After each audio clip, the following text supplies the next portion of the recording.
الحمدللہ رب العالمین والصلاة والسلام علی محمد الامین اعوذ باللہ من الشیطان الرجیم بسم اللہ الرحمن الرحیم۔ خواتین و حضرات، ہم اسلام اور ریاست کے بارے میں جوابی بیانیے کا مطالعہ کر رہے ہیں۔ اس میں تیسرا نقطہ یہ بیان کیا گیا ہے کہ اسلام میں قومیت کی بنیاد اسلام نہیں ہے۔ یہ بحث بھی بیانیے کے اعتبار سے ایک انتہائی اہم بحث ہے۔ اس کی وجہ یہ ہے کہ ہم جس زمانے میں جی رہے ہیں اس میں اب قومی ریاستیں وجود میں آ چکی ہیں۔ ہم امپائر کے دور سے قومی ریاست کے دور میں داخل ہوئے ہیں۔ بعض جگہوں پر وہ اپنی کلاسیکی صورت میں ہے، بعض جگہوں پر ایک عبوری نوعیت کا نظم ابھی جاری ہے، اور بعض جگہوں کے بارے میں یہ بحث ہو سکتی ہے کہ ان کو قومی ریاست اس طریقے سے سمجھا جائے یا نہ سمجھا جائے۔ لیکن بحثیت مجموعی جس طرح یہ کہا جا سکتا ہے کہ اگرچہ بہت سی جگہوں پر بادشاہت ہے لیکن ہم جمہوریت کے دور میں داخل ہو گئے ہیں، ایسے ہی یہ بھی کہا جا سکتا ہے کہ اگرچہ بعض جگہوں پر پرانے امپائر کے باقیات ہیں لیکن بحثیت مجموعی دنیا قومی ریاست کے دور میں داخل ہو گئی۔ اس قومی ریاست کی بنیاد وطن پر ہے،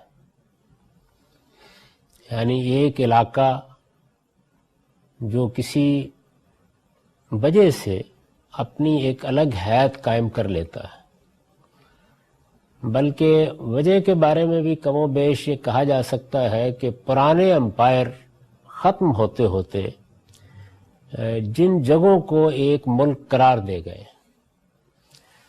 اسی کو قومیت کی بنیاد بنا لیا گیا ہے۔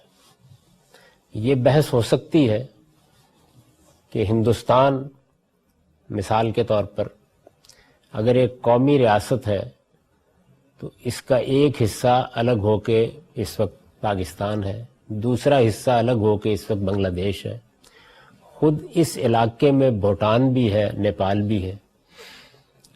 تو کیا قومی ریاست کو کسی خاص علاقے کی بنیاد پر متعین کیا جائے گا؟ اسی طرح سے عراق ہے، عراق میں کردستان کا علاقہ بھی ہے جو نسلی بنیاد پر اس قومیت کو شاید تسلیم کرنے میں اتنا فراخ دل نہ ہو۔ تو اس طرح کے مسائل تو جگہ جگہ موجود ہیں، لیکن بحثیت مجموعی ایسا ہی ہوا ہے کہ ایک امپائر ختم ہوتے ہوئے جو فیصلے کر گیا ہے اس کی بنیاد پر کچھ خطہ ہے عرض وجود میں آ گئے ہیں، یا بعض دوسری بنیادوں پر پہلے سے موجود ہیں۔ اس کی ایک مثال مصر ہے، ایک مثال سوڈان ہے، مراکش ہے۔ لیکن اتنی بات بالکل طے ہے کہ اب قومیت کی گویا بنیاد اصولی طور پر مان لیا گیا ہے کہ یہ وطن ہے۔ قومیت کی بنیاد نسل بھی رہی ہے۔ ایک زمانے میں قومیں اپنی شناخت نسل ہی کی بنیاد پر کراتی تھیں، بعض اوقات ان کا کوئی ایک علاقہ بھی خاص ہو جاتا تھا، قبیلوں کی بنیاد پر بھی ان کا کوئی نظم وجود میں آتا رہا ہے۔ لیکن جب وطن کی بنیاد پر قومیت وجود میں آئے گی تو اس میں یہ اصول تسلیم کرنا پڑے گا کہ میں ہندو ہوں، میں مسلمان ہوں، میں مسیحی ہوں، یا میں افغان نسل سے تعلق رکھتا ہوں، میں کرد ہوں، میں عرب ہوں، یا مثال کے طور پر میں انگریز ہوں۔ تو میری قومیت نسلی اعتبار سے کیا ہے، میری شناخت مذہبی اعتبار سے کیا ہے، اس سے قطع نظر کر کے ان ریاستوں میں قومیت کی بنیاد خود اس ریاست کو یا اس وطن کو مان لیا گیا ہے۔ چنانچہ آپ یہ دیکھتے ہیں کہ اب ایک آدمی اگر سعودی عرب سے بھی تعلق رکھتا ہوگا تو وہ یہ کہے گا کہ میں سعودی عرب کی قومیت رکھتا ہوں، سعودی ہوں، یا میں عراقی ہوں، یا میں شامی ہوں، یا میں پاکستانی ہوں، یا میں امریکی ہوں۔ تو اس میں یہ بحث نہیں کی جاتی کہ اس کی نسل کیا ہے، یہ بحث نہیں کی جاتی کہ اس کی تہذیبی شناخت کیا ہے، وہ مختلف ہو سکتی ہے۔ یہ بحث بھی نہیں کی جاتی کہ اس کا مذہب کیا ہے، تو جب قومی ریاست اس طریقے سے وجود میں آ گئی ہے تو اس سے ہمارے لیے یہ ایک بڑا مذہبی سوال پیدا ہوا ہے کہ کیا ہم اس قومیت کو تسلیم کر سکتے ہیں؟ یہ آپ کے علم میں ہوگا کہ قیام پاکستان سے پہلے یہی بحث ایسا رخ اختیار کر گئی تھی کہ جس میں ہمارے دو بڑے بزرگوں کے مابین کچھ تلخی پیدا ہو گئی۔ ہندوستان کو انگریز چھوڑ کر جا رہے تھے، اس وقت یہ سوال پیدا ہوا کہ کیا ہندوستان متحد رہے گا یا اس کو تقسیم ہو جانا ہے۔ ہندوستان اگر متحد رہے گا تو اس سے جو قومی ریاست وجود میں آئے گی اس کی قومیت ظاہر ہے کہ ہندوستانی ہوگی، کیونکہ وطن کی بنیاد پر اگر ایک جمہوری ریاست بنے گی تو اس کے سوا کوئی اصول نہیں ہے جس پر وہ بن سکے۔ یعنی یا تو آپ یہ کریں گے کہ کوئی بادشاہ سلامت آپ کو مل جائے اور بادشاہ سلامت کا امپائر قائم کر دیں۔ مثال کے طور پر اگر جنگ آزادی میں انگریزوں نے بہادر شاہ ظفر کو معزول نہ کر دیا ہوتا اور رنگون نہ بھیج دیا ہوتا، اور جس طرح انہوں نے ہندوستان کی سینکڑوں ریاستوں میں ان کے راجہ مہاراجہ جیسے نظام حیدرآباد تھے، جیسے بھوپال کے نواب تھے، قائم رکھا انہیں اور قائم رکھ کے حکومت کرتے رہے۔ ملائیشیا میں یہی صورتحال ہے، یعنی وہاں 9 ریاستیں ہیں جن میں ان کے حکمرانوں کو معزول نہیں کیا گیا، وہ اسی طریقے سے حکومت کرتے رہے، اب بھی کر رہے ہیں۔ ان میں سے کوئی 3 صدی سے کر رہا ہے، کوئی 4 صدیوں سے کر رہا ہے۔ تو انہوں نے یہ طریقہ اختیار کیا۔ اگر وہ یہ طریقہ اختیار کرتے تو پھر ہندوستان کی وحدت کی علامت بادشاہ ہوتا۔ ممکن ہے کہ اس کی کوئی صورت بن سکتی، لیکن اگر ایسا نہیں ہے تو پھر کیا کیا جائے؟ یعنی اس میں اب ہندوستان کی کوئی شناخت ہوگی، اس میں مختلف قومیں ہیں، وہ ہندو بھی ہیں، وہ مسلمان بھی ہیں، وہ بدھ بھی ہیں، وہ مسیحی بھی ہیں، مذہبی اعتبار سے بھی مختلف قومیں ہیں، اسی طرح نسلی اعتبار سے بھی بے شمار اقوام ہیں۔ یعنی اگر آپ جنوب سے لے کے شمال تک دیکھیں، مشرق سے مغرب تک دیکھیں تو بہت بڑی بڑی قومیں ہیں۔ یعنی آپ بنگالی کو دیکھ لیں، کتنی بڑی آبادی ہے، تامل علاقے کو دیکھ لیں، ان کی کتنی بڑی آبادی ہے۔ شمال مغربی ہندوستان تو بڑی حد تک مخلوط ہے، لیکن باقی ہندوستان میں بہت بڑی بڑی آبادیاں موجود ہیں جو نسلی بنیاد پر اپنی ایک الگ شناخت رکھتی ہیں۔ تو اب کیا کیا جائے؟ یعنی نسلی بنیاد پر ہندوستان کو تقسیم کر دیا جائے، مذہبی بنیاد پر ہندوستان کو تقسیم کر دیا جائے، یہ بحث پیدا ہوئی۔ تو اس میں ہمارے ایک جلیل القدر عالم مولانا حسین احمد صاحب مدنی نے ایک موقع کے اوپر یہ کہا کہ ہم جس زمانے میں جی رہے ہیں اس میں قومیں اوطان سے بنتی ہیں، یعنی اب گویا وطنی قومیت کا دور شروع ہو چکا ہوا ہے۔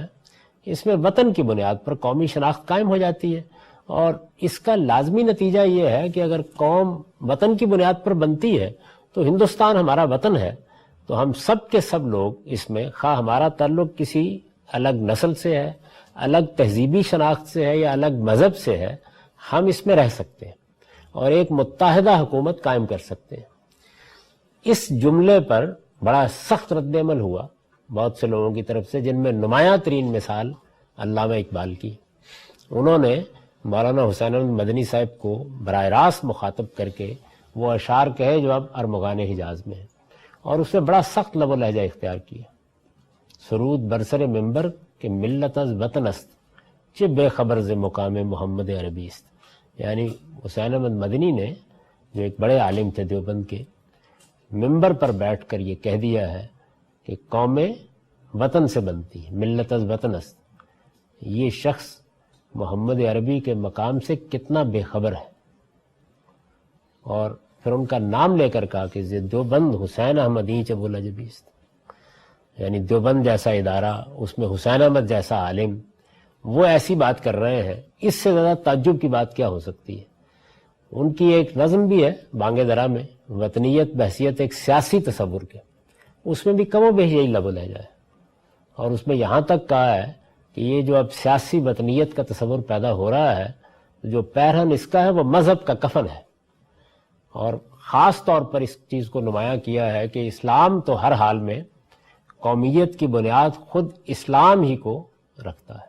یہ نقطہ نظر انہوں نے بیان کیا، اس نقطہ نظر کو انہوں نے اپنے اشعار میں بھی بیان کیا، اپنے بعض خطوط میں بھی بیان کیا، اور اس زمانے میں چونکہ مسلم لیگ کی تحریک کم و بیش آگے بڑھ رہی تھی، لوگوں کو آہستہ آہستہ زیادہ دلچسپی ہو رہی تھی کہ وہ اپنی مذہبی قومیت کی بنیاد پر علیحدگی کی طرف جائیں، ابھی شروعات تھی اس کی۔ تو جیسے جیسے یہ معاملہ آگے بڑھا تو یہ نقطہ نظر بھی بہت زیادہ مقبول ہوتا چلا گیا۔ پھر مولانا سید ابواللہ صاحب مودودی نے اس پر مسئلہ قومیت کے نام سے ایک کتاب لکھی، اس میں بھی اسی نقطہ نظر کو بیان کیا، اور اس طریقے سے گویا یہ استدلال کیا گیا کہ جب رسالت مآب صلی اللہ علیہ وسلم نے ہجرت کی تو کیا وطن تو سب کا ایک ہی تھا، لیکن مذہب کی بنیاد پر ایک نئی قومیت وجود میں آ گئی، ایک نیا نظم وجود میں آ گیا۔ تو اس طرح کا بہت سا استدلال کیا گیا۔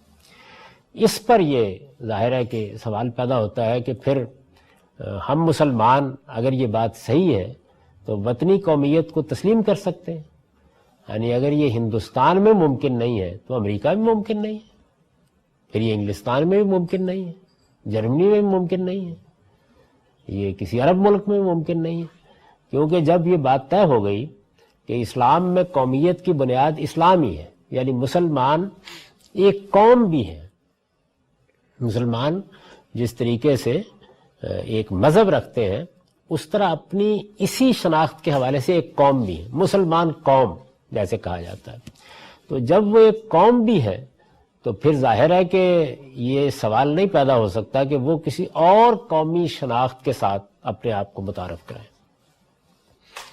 یہ سوال ہے جس کو میں نے یہاں موضوع بنایا ہے۔ اگر آپ غور کر کے دیکھیں تو یہ بات آج بھی بہت سے لوگ کہتے ہیں، اس کو آج بھی بہت سے لوگ بیان کرتے ہیں۔ چنانچہ خود علامہ اقبال کے صاحبزادے ڈاکٹر جاوید اقبال صاحب، جن کے حال میں انتقال ہوا ہے، انہوں نے اپنی کتاب، یہ ان کی سوانح ہے گریباں چاک، اس میں علامہ اقبال کے نام ایک خط لکھا ہے آخر میں۔ اس میں انہوں نے بتایا ہے کہ ایک خط میں نے آپ کو بچپن میں لکھا تھا، آپ باہر گئے ہوئے تھے تو میں نے یہ لکھا تھا کہ میرے لیے ایک باجا لیتے آئیے، تو اس کے جواب میں آپ نے ایک نظم لکھ کے بھیج دی تھی کہ خودی نہ بیچ غریبی میں نام پیدا کر، سفال ہند سے مینا و جام پیدا کر۔ تو اب میں ایک دوبارہ خط لکھ رہا ہوں، مجھے نہیں معلوم اس کا کیا جواب ملے گا۔ اس میں انہوں نے وہ سارے سوالات اٹھا دیے ہیں جو قومیت کے اس تصور سے پیدا ہوتے ہیں۔ ظاہر ہے کہ اگر قومیت اسلامی ہے تو پھر جو 15-20 کروڑ بلکہ اس سے بھی زیادہ لوگ اب ہندوستان میں ہیں، ان کی قومی شناخت کیا ہے؟ وہ تو اپنے آپ کو انڈین کہہ رہے ہیں، ہندوستانی کی حیثیت سے متعارف کرا رہے ہیں۔ اس وقت دنیا بھر میں مسلمان اطمینان کے ساتھ اٹھتے ہیں، وہ دوسرے ممالک میں جاتے ہیں، وہاں کی شریعت حاصل کر لیتے ہیں، پھر وہ امریکی کہلاتے ہیں، وہ برطانوی کہلاتے ہیں، وہ جرمن کہلاتے ہیں، یعنی قومیت کے لحاظ سے، وطنی قومیت کے لحاظ سے تو وہ اپنی شناخت اسی لحاظ سے قائم کرتے ہیں۔ تو کیا یہ سب کسی کفر کا ارتکاب ہے جو کیا جا رہا ہے؟ کیونکہ اگر اس بات کو مان لیا جائے کہ اسلام میں قومیت کی بنیاد بھی اسلامی ہے تو پھر تو میری شناخت امریکی نہیں ہو سکتی، یعنی امریکی شناخت پھر میرے پاسپورٹ میں نیشنلٹی کے خانے میں نہیں آ سکتی۔ اگر مجھ سے یہ پوچھا کہ تم رہتے کہاں ہو تو رہتے کہاں ہو، تو ہمارے ہاں پنجاب میں لوگ عام طور پر ان سے پوچھا جائے کہ آپ کا وطن کون سا ہے تو وہ اس کا جواب دیا کرتے تھے کہ میرا وطن تو داؤد ہے، یا میرا وطن تو چک فلاں ہے، یعنی ان کے ہاں تو وطن اس دائرے میں محدود چیز تھی۔ اس لحاظ سے اب جیسے چاہے تعارف کرا دے، میرا وطن امریکہ ہے۔ لیکن جب آپ اپنے پاسپورٹ میں یہ اظہار کرتے ہیں کہ میں امریکی ہوں یا میری نیشنلٹی یہ ہے، میری شہریت یہ ہے، تو آپ اپنی قومیت کا اظہار کر رہے ہوتے ہیں۔ تو ڈاکٹر جاوید اقبال نے بھی یہ سوال اٹھایا ہے کہ 15 اگست 1947 کو ہم مسلمان تھے یا پاکستانی تھے؟ یعنی اگلے دن تو ہم نے اپنی شناخت دوسری تبدیل کر لی، اور اب اس کے بعد پھر اگر یہ شناخت ہے تو پھر افغانی افغانی کیوں ہے، پھر ایرانی ایرانی کیوں ہے، پھر عرب عرب کیوں ہے؟ یعنی حقیقت کیا ہے، کیا راستہ اختیار کرنا چاہیے؟ اس کا ایک تو وہ طریقہ ہے جو بالعموم لوگ ہمارے اختیار کرتے ہیں، اور جو اوپر ہم نے بحث کی تھی دوسرے نقطے کے ذیل میں، اس کو بھی ساتھ متعلق کر لیجئے، اور وہ یہ ہے کہ یہ تو اصل میں ایک استعمار نے ہماری تقسیم کر دی ہے۔ اصلاً تو ہمیں ایک عالمی خلافت قائم کرنی ہے، اور مسلمان ہونے کی بنیاد پر وہ خلافت ہی ہمارا اصل نظم بنے گی، اور ظاہر ہے کہ پھر وہی شناخت بھی ہوگی۔ یعنی اس وقت جب اگر تھوڑی دیر کے لیے ہم اس یوٹوپیا میں چلے جائیں اور یہ فرض کر لیں کہ ایک عالمی خلافت قائم ہو گئی ہے، اس عالمی خلافت کی ایک پارلیمنٹ بھی ہے، اس کا ایک سربراہ بھی ہے، اس کا ایک نظم بھی ہے، اس کی افواج بھی ہے، اور سب کے سب جتنے بھی ممالک ہیں وہ اصل میں اس عالمی خلافت کا حصہ ہیں. تو پھر ظاہر ہے کہ اگر آپ کا پاسپورٹ بھی اسی حوالے سے ہے تو آپ کی وہ شناخت بھی بن سکتی ہے، گویا مسلمان ہونا ہی گویا آپ کی قومیت بھی ہے. تو لوگ یہ کہتے ہیں کہ یہی اصل میں وہ آئیڈیل اور مثالی صورتحال ہے جو اسلام چاہتا ہے. یعنی اسلام کا تقاضا یہی ہے کہ ایسا ہی ہونا چاہیے، ساری دنیا کے مسلمان اپنی قومی شناخت بھی اسی حوالے سے قائم کریں. مسلمان قوم کا ایک ملک ہونا چاہیے. وہ بہت سی ریاستوں کا مجموعہ ہو سکتا ہے لیکن مسلمان قوم کا ایک ملک ہونا چاہیے، اور پھر ظاہر ہے کہ شہریت بھی اور قومیت بھی اسی حوالے سے وجود میں آ جائے گی. یہ بہت سے لوگ اس کا جواب دیتے ہیں. اس پر مزید آگے یہ بات بھی ہے کہ جب آپ یہ کہتے ہیں کہ یہ آئیڈیل ہے تو ایک طریقہ تو یہ ہے کہ آپ یہ کہیں کہ یہ ایک مثالی صورتحال ہے، لیکن جو موجودہ صورتحال ہے یہ ناجائز نہیں ہے. اگر آپ اس جگہ سے بات شروع کریں کہ قومیت کی بنیادی اسلام میں قومیت ہے تو پھر یہ محض مثالی صورتحال نہیں رہتی، یہ صورتحال جائز بھی نہیں رہتی. یعنی پھر تو یہ یوں سمجھ لیجئے کہ ناچار مسلمان شو کی صورتحال ہے اور کوئی راستہ نہیں ہے تو ٹھیک ہے ہم اس کو قبول کیے ہوئے ہیں. یعنی یہ پھر ایک زمانے کا جبر ہوگا، لیکن ہمیں جلد سے جلد اس قومیت کی زنجیر کو توڑ دینا ہے. اور آج بھی اگر کوئی دوسرا راستہ نکل سکتا ہے تو اس کو نکالنے کی کوشش کرنی ہے. یہ وہ جگہ ہے کہ جہاں سے خلافت کی تحریکیں غذا حاصل کرتی ہیں. یعنی یہ بہت سی دوسری بنیادیں بھی ہیں لیکن ایک بڑی بنیاد یہ ہے کہ جب قومیت کی بنیاد ہمارے مذہب میں اسلام ہے تو پھر تو یہ نہیں ہو سکتا نا کہ میں ملیشیا کے باشندے کی حیثیت سے اپنا تعارف کراؤں یا ایک عرب کی حیثیت سے اپنا تعارف کراؤں. یہ ایک واقعے کا بیان تو ہو سکتا ہے کہ میں وہاں رہتا ہوں، لیکن وہ میری قومیت نہیں ہو سکتی. تو مجھے اپنی اصل قومیت ہی کی بنیاد پر اپنا تعارف کرانا چاہیے. یعنی اگر مجھ سے کوئی پوچھے تمہارا مذہب کیا ہے تو اس کا جواب بھی یہ ہونا چاہیے کہ اسلام، اور اگر مجھ سے کوئی پوچھے کہ تمہاری قوم کیا ہے، نیشنلٹی کیا ہے، تو اس کا جواب بھی یہ ہونا چاہیے کہ مسلمان. یعنی پھر تو کوئی اور شناخت نہیں ہو سکتی نا. باقی شناختیں اس لحاظ سے نہیں پیش کی جا سکتی، وہ ایک بیان واقعہ کے طور پر پیش کی جا سکتی ہیں. یہ صورتحال اس وقت عملاً دنیا میں موجود نہیں ہے. تو اگر اس استدلال کو تسلیم کر لیں تو پھر اگلا قدم خود بخود رکھا جاتا ہے کہ اس صورتحال کو تبدیل کرنے کی ہمیں جدوجہد کرنی ہے. استعمار مقابلے میں کھڑا ہے اور اس کے اپنے کچھ نقطۂ نظر ہیں، اس نے مسلمانوں کو بھی متاثر کر لیا ہے، اور یہ مسلمان بھی اب کم و بیش ایک کفر کا ارتکاب کر رہے ہیں کیونکہ انہوں نے امریکی یا پاکستانی یا ہندوستانی قومیت کو بھی تسلیم کر لیا ہے. تو اس کے خلاف لڑنے کے لیے آدمی کے اندر ایک فطری آمادگی پیدا ہوتی ہے، اور اس میں اگر اس کو یہ معلوم ہو کہ کوئی کامیابی کا امکان ہے تو پھر وہ مذہبی بنیاد پر جان دینے کے لیے بھی تیار ہو جاتا ہے. یہ استدلال ہے. اس کا جائزہ لیا ہے میں نے اور یہ بتایا ہے کہ سرے سے یہ بات جہاں سے شروع کی گئی ہے وہی بے بنیاد ہے جہاں سے شروع کی گئی ہے. یعنی اس کی ابتدا یہاں سے کی گئی ہے کہ اسلام بحیثیت مذہبی محض میری شناخت پیدا نہیں کرتا، وہ میری قومیت بھی ہے. اسلام تیرا دیس ہے تو مصطفی ہے اور خاص ہے ترکیب میں قوم رسول ہاشمی. یہ جائزہ لینا ہے کہ کیا یہ بات درست ہے. ظاہر ہے کہ ہمارے ایک بڑے مفکر نے یہ نقطہ نظر اختیار کیا، بہت سے لوگ اس سے متاثر ہوئے ہیں اور اسی بات کو بیان بھی کیا جاتا ہے. اس کے پس منظر میں ہماری ایک خلافت کی پوری تاریخ بھی موجود ہے. یہ وہ جگہ ہے جہاں پر اس سوال کا جائزہ لینے دیکھنا ہے کہ کیا یہ فی الواقع ٹھیک ہے. تو میں نے یہ لکھا ہے کہ اسلام میں قومیت کی بنیاد اسلام نہیں ہے جس طرح کہ عام طور پر سمجھا جاتا ہے. یعنی مذہبی استدلال کے لیے تو آپ کو یہ بتانا پڑے گا نا کہ اللہ نے، اللہ کے رسول نے ہمیں اس کا پابند کیا ہے. مجھ سے اگر آپ پوچھیں کہ اسلام لانے کے بعد مجھے کیا ماننا ہے تو میں آپ کو فوراً جواب دوں گا کہ مجھے یہ 5 باتیں ہیں جن کو ماننا ہے اسلام لانے کے بعد، اور میں اس مذہب میں داخل ہوں گا تو یہ ان باتوں کو مان کر داخل ہوں گا. آپ مجھ سے پوچھیں کہ اسلام کیا ہے، یعنی وہ کیا چیزیں مجھے اپنانی ہیں، تو میں آپ کو فوراً جواب دے دوں گا. اور اس کے لیے قرآن بھی موجود ہے، اس کے لیے رسالت میں آپ صلی اللہ علیہ وسلم کے ارشادات بھی موجود ہیں.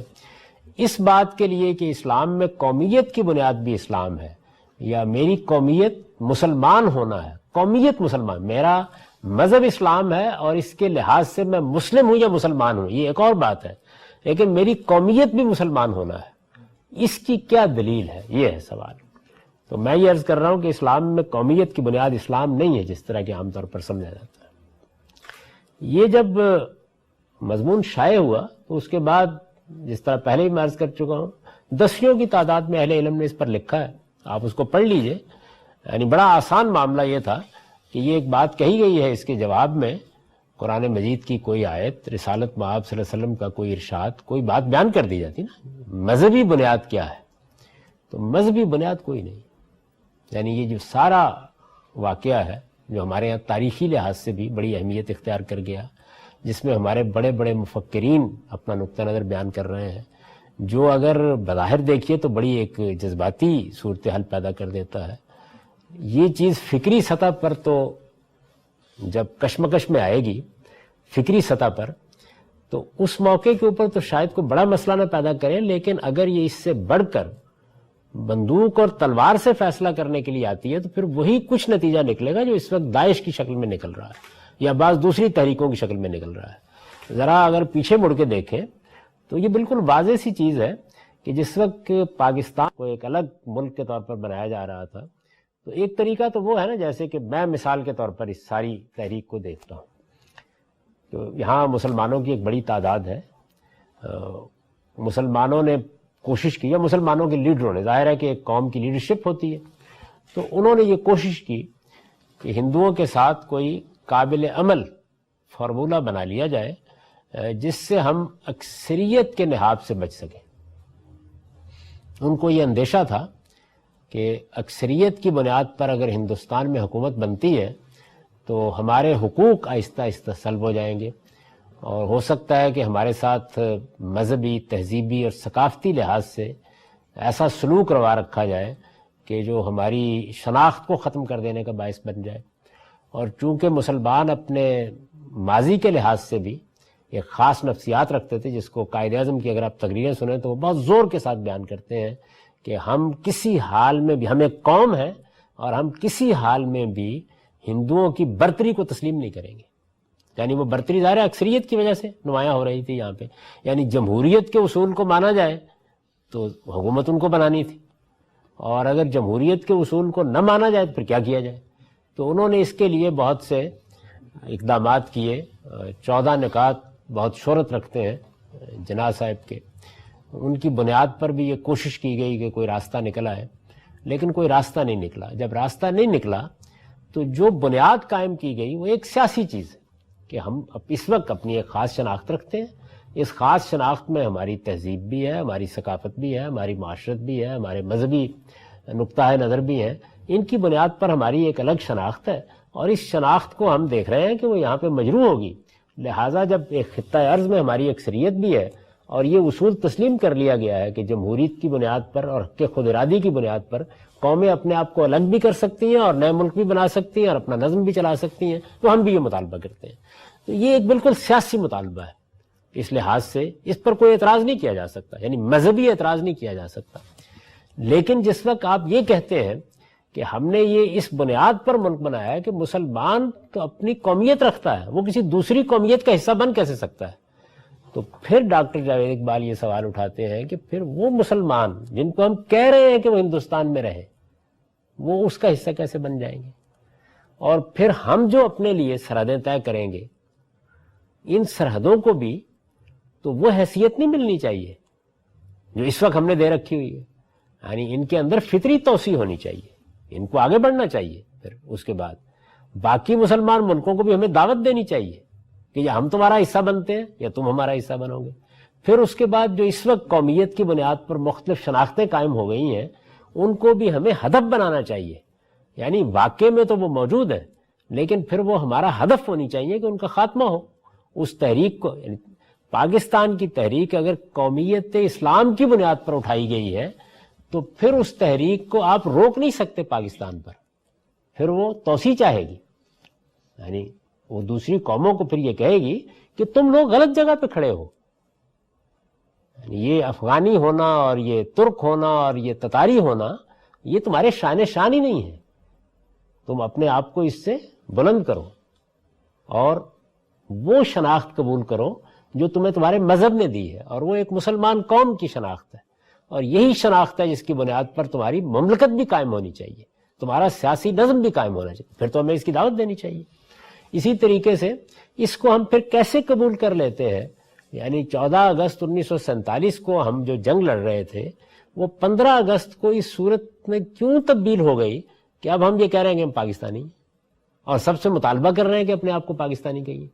اور پھر اس کے بعد ظاہر ہے یہ سوال بھی پیدا ہوگا کہ یہ جو ہم باقی اپنے ہاں بسنے والی اقوام یا مذاہب سے گفتگو کر رہے ہیں اس کی کیا بنیاد باقی رہ جاتی ہے؟ یعنی اس کا تو لازمی نتیجہ پھر یہ نکلے گا کہ ایک بدھ پاکستانی نہیں ہو سکتا. اگر پاکستان کا مطلب یہ ہے کہ ہماری ایک مسلمان قومیت قائم ہو گئی ہے تو پھر ایک بدھ تو پاکستانی نہیں ہو سکتا. لیکن 15 اگست 1947 کو ایک بدھ بھی پاکستانی ہو گیا, ایک مسیحی بھی پاکستانی ہو گیا, ایک یہودی بھی پاکستانی ہو گیا, جو اس سرزمین میں رہتا ہے ہم بھی پاکستانی ہو گئے. اچھا پھر کیا ہمارے اور ان کے درمیان کوئی فرق ہوگا؟ اگر وطنی قومیت کی بنیاد پر اس ملک کو قائم کیا گیا ہے اور یہ وطنی قومیت کی بنیاد پر اپنی شناخت رکھتا ہے تو پھر فرق نہیں کیا جا سکتا.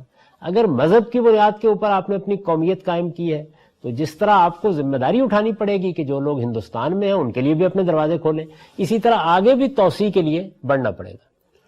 تو یہ جو ایک نقطہ نظر کے بعد پھر عملی اقدامات میں تضاد پیدا ہوتا ہے, انہوں نے اپنے اس خط میں اس تضاد کو نمایاں کیا ہے.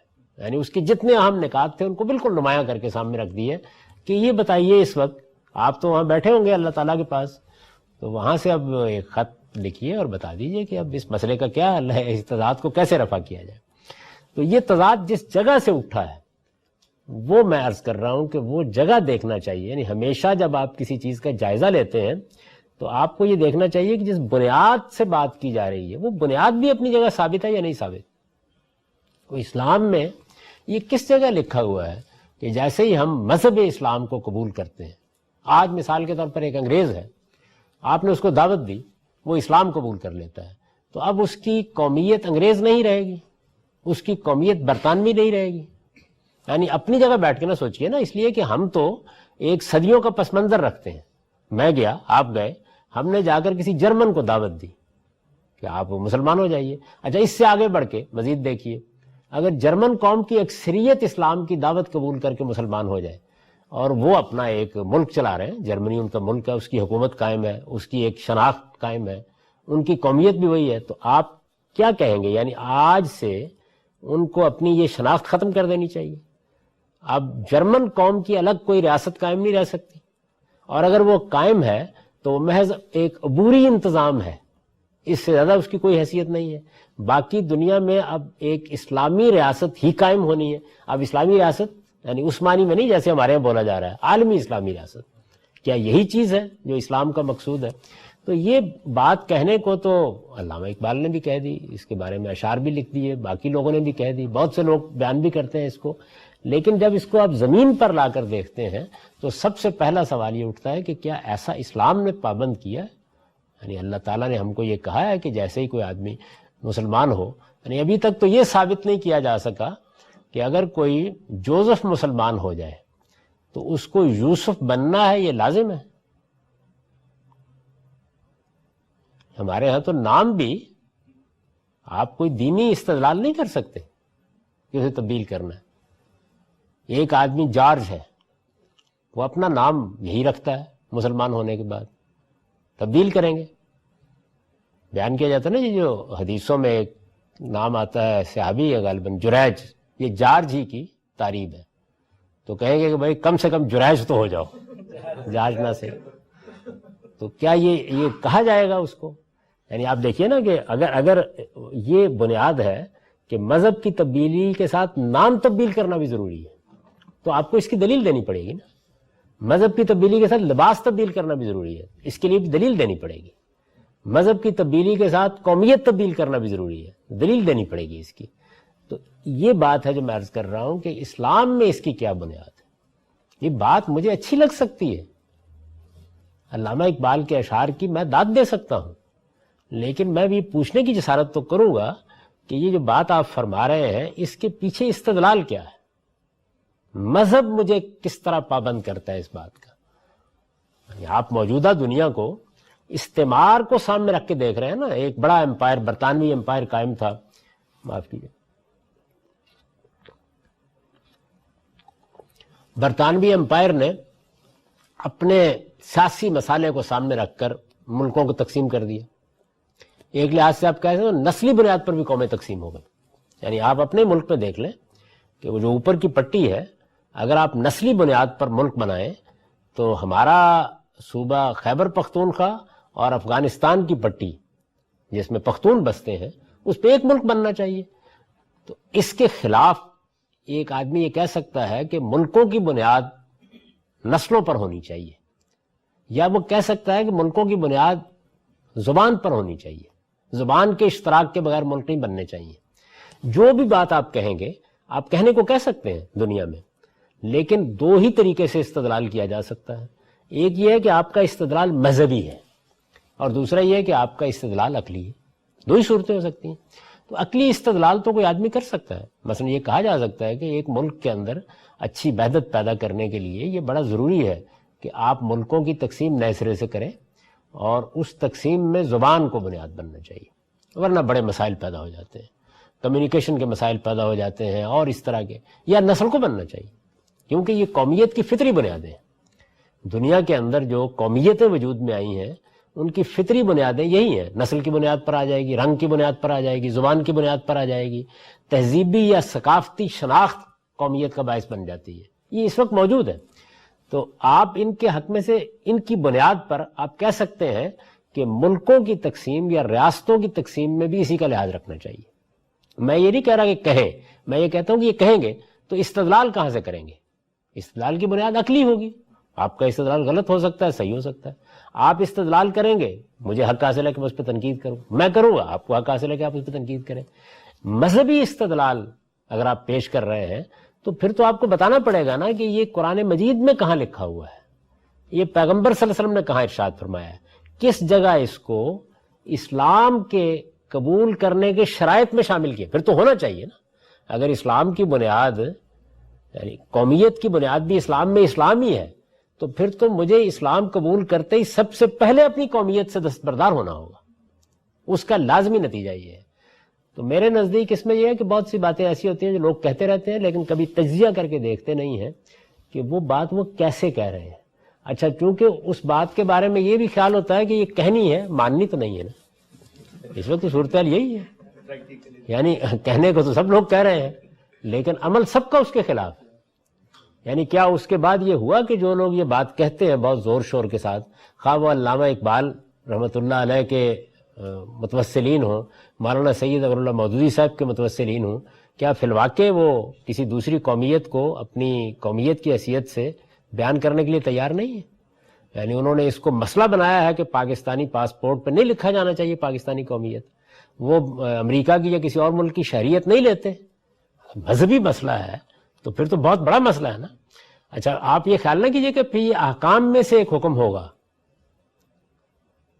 احکام میں سے مثال کے طور پر ایک حکم اگر تھوڑی دیر کے لیے مان لیں، جیسے کہ ہمارے بہت سے علماء کہتے ہیں کہ تصویر مطلقاً حرام ہے، مطلقاً حرام ہے. یعنی یہ معمولی لفظ نہیں ہے، کسی شرط کے ساتھ نہیں، کسی تحدید کے ساتھ نہیں، مطلقاً حرام ہے.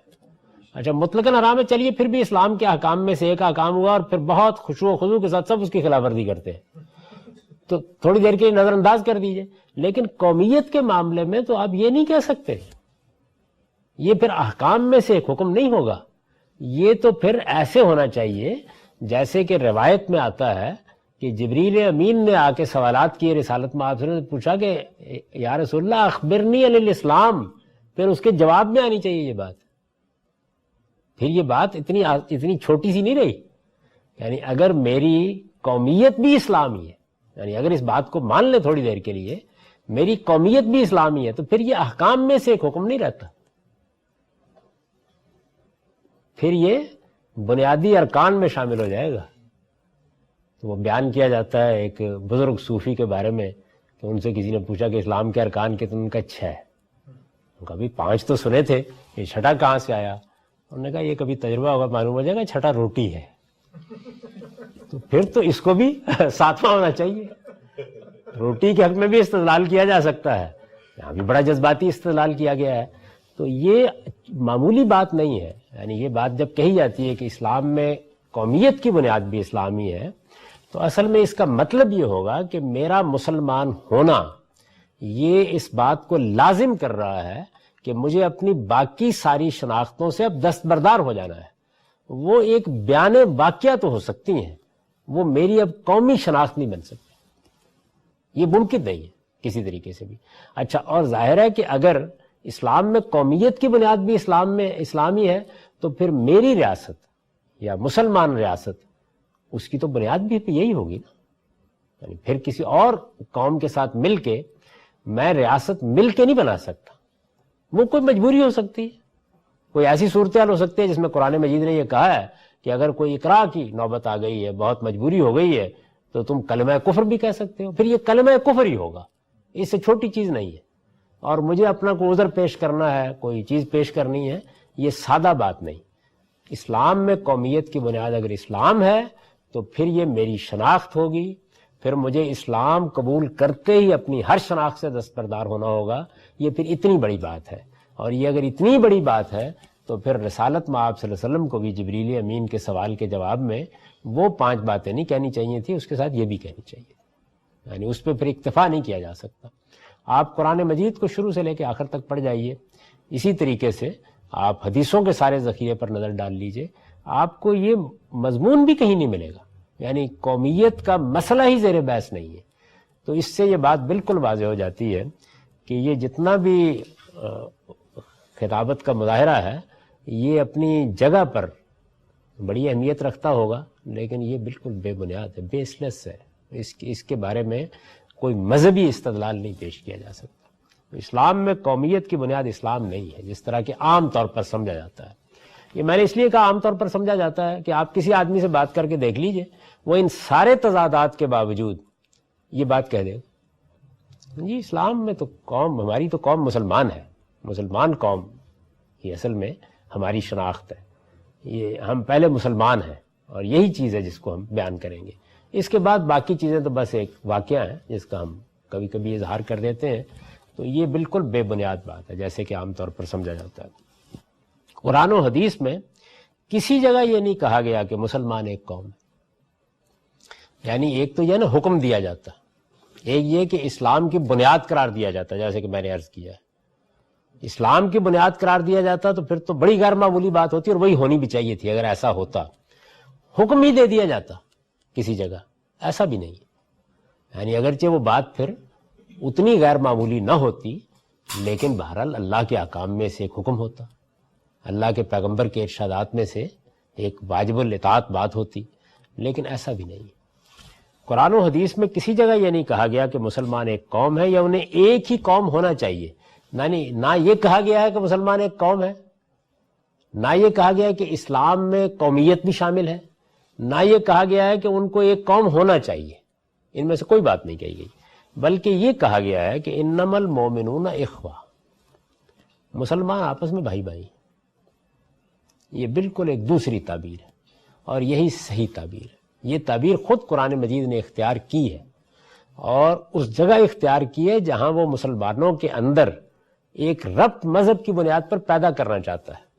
یعنی یہ معلوم ہے نا کہ یہ جو انما المؤمنون اخوہ کی آیت ہے یہ سورہ حجرات میں آئی ہے, اور اس موقع پر قرآن مجید کو اگر آپ تدبر کے ساتھ پڑھیں تو گویا مسلمان رسالت مآب صلی اللہ علیہ وسلم کے بعد جن چیزوں سے دوچار ہونے والے ہیں ان کو موضوع بحث بنا رہا ہے. یہ بتا رہا ہے کہ ان کی اجتماعیت کیسی ہونی چاہیے, ان کے باہمی روابط کیسے ہونے چاہیے, ان کو ایک دوسرے کے معاملے میں کیا رویہ اختیار کرنا چاہیے, ان میں اگر کوئی لڑائی جھگڑا ہو جائے, جنگ ہو جائے, اس میں کیا طریقے اختیار کرنے چاہیے. یہ ساری چیزیں اس میں زیر بحث ہیں. اس میں یہ بیان کیا گیا کہ انما المؤمنون اخوہ, مسلمان آپس میں بھائی بھائی, یعنی اخوت کا رشتہ ہے میرے درمیان اور ایک عرب کے درمیان, میرے درمیان اور ملایا کے ایک فرد کے درمیان, میرے درمیان اور ایک امریکی کے درمیان. جب وہ مسلمان ہوتا ہے تو وہ نسل کے اعتبار سے جس قوم سے بھی تعلق رکھتا ہو, وہ شہریت جس ملک کی بھی رکھتا ہو, یہ میرا کنسرن نہیں ہے مذہبی لحاظ سے. لیکن وہ میرا بھائی بن گیا ہے۔ یعنی بھائی ہونے کا کچھ مطلب ہوتا ہے۔ جب میں کہتا ہوں کہ آپ میرے بھائی ہیں تو ایک تو اس کا وہ پہلو ہے جس کا تعلق کسی شخص کے نسب سے ہے، یعنی ایک آدمی اسی کی ماں کے بطن سے پیدا ہوا ہے، اسی کے باپ کے صلب سے پیدا ہوا ہے تو ہم اس کو بھائی کہتے ہیں۔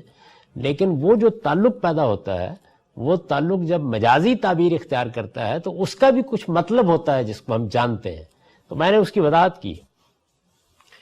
بلکہ یہ کہا گیا کہ انما المومنون اخوہ، مسلمان آپس میں بھائی بھائی ہیں۔ قرآن کی روح سے مسلمانوں کا باہمی رشتہ قومیت کا نہیں بلکہ اخوت کا ہے، یعنی ہمیں ایک قوم نہیں بنایا گیا ہے مذہبی لحاظ سے، ہمیں اخوت کے رشتے میں باندھا گیا ہے۔ وہ دسیوں اقوام، ممالک اور ریاستوں میں تقسیم ہونے کے باوجود ایمان کے رشتے سے ایک دوسرے کے بھائی ہیں، یعنی ایک رشتہ ہمارے درمیان قائم ہو گیا۔ جیسے ہی میں مسلمان ہوا یا جیسے ہی ایک انگریز مسلمان ہوا تو میرے اور اس کے درمیان اگرچہ ملک کا رشتہ نہیں ہے، اگرچہ قوم کا رشتہ نہیں ہے، اگرچہ زبان کا رشتہ نہیں ہے، لیکن ایک رشتہ قائم ہوا ہے، وہ ایمان کا رشتہ ہے۔ ایمان کے رشتے سے ایک دوسرے کے بھائی ہیں، اس لیے یہ تقاضا تو ان سے کیا جا سکتا ہے اور کرنا چاہیے کہ وہ اپنے بھائیوں کے حالات کی خبر رکھیں، ان کی مصیبتوں اور تکلیفوں میں ان کے کام آئیں، وہ مظلوم ہوں تو ان کی مدد کریں۔ یہ دیکھیے سب اخوت کے تقاضے ہیں، اور یہ ایک لفظ استعمال کر کے قرآن مجید نے پیدا کر دیے، سب کے سب پیدا کر دیے۔ یعنی میں نے لکھا ہے کہ اس لیے یہ تقاضا تو ان سے کیا جا سکتا ہے اور کرنا چاہیے۔ جب میں کہتا ہوں کہ میں ایمان کے رشتے میں بندھا ہوا ہوں ایک عرب کے ساتھ، یا عرب میرے ساتھ، یا ایک مراکشی میرے ساتھ اور میں ایک مراکشی کے ساتھ، تو یہ تقاضا کرنا چاہیے مجھ سے بھی اور اس سے بھی کہ وہ اپنے بھائیوں کے حالات کی خبر رکھیں۔ یعنی یہ تو نہیں ہو سکتا کہ آپ کسی کو کہیں تم میرے بھائی ہو اور وہ کسی مصیبت میں گرفتار ہو اور آپ اس سے بے نیاز بیٹھے رہیں۔ اپنے بھائیوں کے حالات کی خبر رکھیں، ان کی مصیبتوں اور تکلیفوں میں ان کے کام آئیں۔ مصیبت اور تکلیف کسی شخص پر آئی ہے تو ایک انسانیت کا رشتہ ہے، تو وہاں بھی دیکھیے نا کہ یہ تو نہیں کہا جاتا کہ ہم سب کے سب اب ایک باپ کی اولاد ہو گئے آج، یعنی یہ تو ٹھیک ہے کہ آدم اور حوا کی ہم اولاد ہیں، لیکن اس رشتے سے ہم انسانیت کے ایک رشتے میں بن جاتے ہیں۔ تو وہاں بھی ہم سے تقاضا کیا جاتا ہے کہ ایک دوسرے کی مدد کریں، اس کی مصیبت میں کام آئے، اس کی تکلیف میں کام آئے، کیا جائے گا۔ وہ مظلوم ہو تو ان کی مدد کریں، معاشی اور معاشرتی روابط کے لیے ان کو ترجیح دیں۔ یعنی ایک تو روابط کی بنیاد میرٹ ہے، وہ تو ہر حال میں رہنی چاہیے، لیکن جہاں میرٹ کا سوال نہ ہو وہاں پر ظاہر ہے کہ آپ کو رابطے پیدا کرنے ہوتے ہیں، وہ آپ کا انتخاب و اختیار ہوتا ہے۔ اس میں بھی آپ کہہ سکتے ہیں کہ بھئی میرا مسلمان بھائی ہے، میں نے مثال کے طور پر شادی کرنی ہے تو میں اس کو ترجیح دوں گا، مجھے مثال کے طور پر کوئی کاروبار کرنا ہے تو میں اس کو ترجیح دوں گا۔ معاشی اور معاشرتی روابط کے لیے ان کو ترجیح دیں اور ان پر اپنے دروازے کسی حال میں بند نہ کریں۔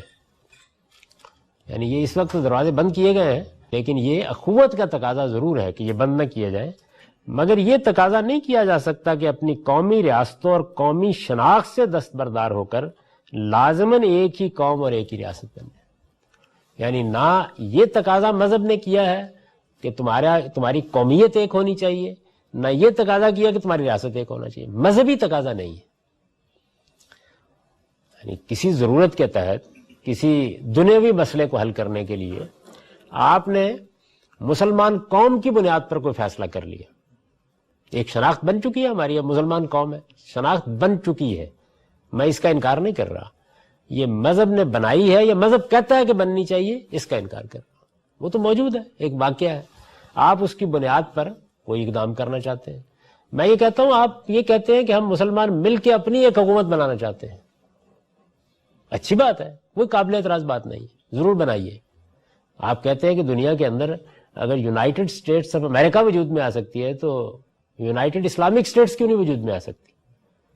اگر سارک کے ممالک اپنے درمیان ایک اتحاد پیدا کر سکتے ہیں، یورپی یونین ایک اتحاد پیدا کر سکتی ہے، تو آپ بھی کر لیجئے، لیکن اس کو مذہب کی بنیاد پر تو آپ کو ثابت کرنا پڑے نا کہ یہ آپ کے دین کا تقاضا ہے، مذہب کا تقاضا ہے۔ اپنی قومی ریاستوں اور قومی شناخت سے دستبردار ہو کر لازماً ایک ہی قوم اور ایک ہی ریاست بن جائے، یعنی یہ تقاضا نہیں کیا جا سکتا۔ وہ جس طرح اپنی الگ الگ قومی ریاستیں قائم کر سکتے ہیں، اسی طرح دین و شریعت پر عمل کی آزادی ہو تو غیر مسلم ریاستوں میں شہری کی حیثیت سے اور وطن کی بنیاد پر ایک قوم بن کر رہ بھی سکتے ہیں، یعنی ان میں کوئی رکاوٹ نہیں پھر پیدا ہوتی۔ پہلی بات کو آپ مانیے تو ان میں سے کچھ نہیں ہونا چاہیے، یعنی اگر آپ یہ مان لیں کہ میرا مذہب مجھ سے تقاضا کرتا ہے کہ میری قومیت بھی اسلام ہے، تو پھر اس کے لازمی نتیجے کے طور پر میری شناخت وہی ہونی چاہیے، پھر میری ریاست اسی بنیاد پر وجود میں آنی چاہیے، اور پھر ظاہر ہے کہ میرے پاس اس کی بھی کوئی گنجائش باقی نہیں رہتی کہ میں کسی دوسری ریاست کا شہری بنوں، یعنی صرف پھر وہ اضطراری میں ہو سکتا ہے، میں وہاں پڑا ہوا ہوں، پھر مجھے اصل میں تو ہجرت ہی کرنی ہے۔ اور جو لوگ ایک مسلمان ریاست قائم کر چکے ہیں ان پر بھی لازم ہو جائے گا کہ انہوں نے میرے لیے اپنے دروازے کھول لیں تاکہ میں اپنی قومیت کے لحاظ سے اپنی قوم کی ریاست میں جا سکوں۔ آپ کہتے ہیں نا کہ اگر ایک امریکی ہے تو وہ پیدائشی حق رکھتا ہے امریکہ میں داخل ہونے کا، میں ایک پاکستانی ہوں تو پاکستانی ہونے کی حیثیت سے پاکستان اپنے دروازے مجھ پر بند نہیں کر سکتا، تو پھر ظاہر ہے کہ اس کا لازمی نتیجہ ہی نکلے گا۔ تو دین و شریعت پر عمل کی آزادی ہو تو غیر مسلم ریاستوں میں شہری کی حیثیت سے اور وطن کی بنیاد پر ایک قوم بن کر رہ بھی سکتے ہیں، پھر ان میں سے کوئی چیز نہیں ہے کہ جس کو آپ ناجائز کہیں، ان میں سے کوئی چیز قرآن و حدیث کی روح سے ناجائز نہیں ہے، پھر آپ کو یہ ماننا پڑے گا۔ یہ ساری بحث اس وقت جو صورتحال درپیش ہے اس میں بڑی غیر معمولی اہمیت کی حامل ہے۔ اس وقت مسلمانوں کے 55 سے زیادہ ممالک دنیا میں قائم ہیں، اور یہ در حقیقت دور حاضر کی تعبیر کے مطابق ان کی قومی ریاستیں بن چکی ہیں۔ وہ اپنا اسی لحاظ سے تعارف کراتے ہیں، اسی لحاظ سے اپنے ملکوں کا نظم چلاتے ہیں، اسی لحاظ سے ان کی حکومتیں بنتی یا بگڑتی ہیں۔ ان کے مابین جو اخوت کا رشتہ ہے وہ تو جس وقت بھی آپ گفتگو کریں گے ایک بڑی فطری بات ہے، اس رشتے کو لوگ مان لیں گے۔ لیکن اگر آپ آگے بڑھ کے یہ کہہ رہے ہیں کہ ملائیشیا کو ملائیشیا کی حیثیت سے قائم رہنے کا حق نہیں ہے، پاکستان کو پاکستان کی حیثیت سے قائم رہنے کا حق نہیں ہے، یہ 55 کے قریب ممالک ہیں، اور یہ حق آپ کہتے ہیں کہ اس بنیاد پر نہیں ہے کہ وہ جس مذہب کو مانتے ہیں وہ اس کی اجازت نہیں دیتا، تو نوعیت بالکل مختلف ہو جائے گی۔ اگر وہ اجازت نہیں دیتا تو پھر جو لوگ اس کو مانے ہوئے ہیں وہ اصل میں کفر کے قریب قریب کا انحراف کر رہے ہیں، یعنی پھر یہ استدلال وجود میں آئے گا کہ آپ کی شناخت اللہ تعالیٰ نے یہ قائم کی تھی، آپ اس شناخت کو قبول نہیں کر رہے، اس کی جگہ آپ نے اتنی بڑی تعداد میں 55 کے قریب ممالک بنا لی ہیں، ان کی الگ حکومتیں بنا لی ہیں، پھر یہ سب کا سب کم و بیش جیسے میں نے آپ سے عرض کیا کہ کفر کے برابر اقدام ہوگا، اور جو لوگ یہ کر رہے ہوں گے وہ اللہ کے ایک فیصلے کو ماننے سے انکار کر رہے ہوں گے۔ ان کے خلاف پھر جدوجہد کرنے کے لیے اگر کوئی آدمی اٹھے گا تو مجھے اور آپ کو اس کا ساتھ ہی دینا چاہیے، یعنی پھر جو بھی کوئی اختلاف ہوگا وہ تدبیر کی بنیاد پہ ہو سکتا ہے، جیسے کہ عام طور پر ہمارے علماء کرتے ہیں، یعنی یہ بات تو اصولاً کم و بیش مان لی جاتی ہے کہ ایسا ہی ہونا چاہیے، لیکن ان سے کہا جاتا ہے کہ اس وقت حالات نہیں ہے، اس وقت کی صورتحال یہ نہیں ہے، تو وہاں پھر صرف تدبیر کی گفتگو باقی رہ جاتی ہے۔ یعنی یہ بات کہی جا سکتی ہے کہ آپ کو اس اقدام کو مؤخر کر لینا چاہیے، ابھی اس کا وقت نہیں آیا، یہ سب باتیں آپ کہہ سکتے ہیں، لیکن پھر آپ اصول میں اختلاف نہیں کر سکتے، یعنی پھر وہ ایک مقدس فریضہ ہے جس کو ادا کر رہے ہیں، ایک مذہبی بنیاد پر قائم ہونے والا تصور ہے جس کو عام کر رہے ہیں، اور اگر انہوں نے کوئی اقدام کیا ہے تو اس پر تدبیر کے لحاظ سے گفتگو آپ جو جی چاہے کیجئے، لیکن وہ اقدام بہرحال ان کے مذہب کا تقاضا بن جائے گا، یعنی اصول کے لحاظ سے۔ آگے جو کچھ ہے بھئی مجھ پر نماز فرض ہو گئی ہے، وہ مجھے پڑھنی ہے، اب آپ یہ کہتے ہیں کہ دیکھو بیمار ہوئے ہو، معذور ہوئے ہو، مسجد نہ جاؤ، تو یہ تو آپ کہہ سکتے ہیں، لیکن آپ پھر مجھے اگر میں اٹھ کھڑا ہوا ہوں یہ کام کرنے کے لیے تو بازو پکڑ کے روک نہیں سکتے کہ تم ایک ناجائز کام کرنے کے لیے جا رہے ہو۔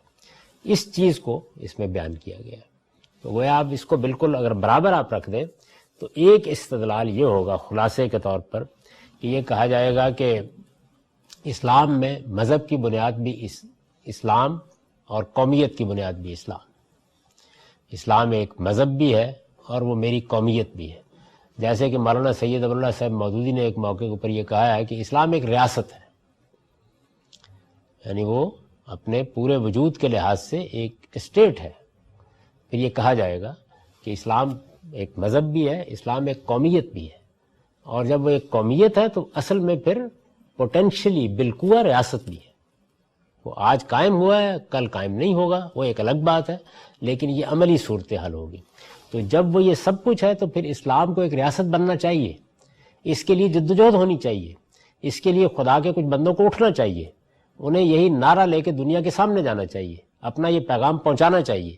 اب یہاں بحث ہوگی کہ یہ کام پرامن طریقے سے کرنا ہے، لوگوں کو راضی کر کے کرنا ہے، ان کی اصلاح کر کے کرنا ہے، یا پھر اس کام کو آپ نے بزور کر دینا ہے. یہ بحث ہوگی، اس سے آگے کوئی بحث نہیں ہو سکتی. ایک نقطہ نظر یہ ہے.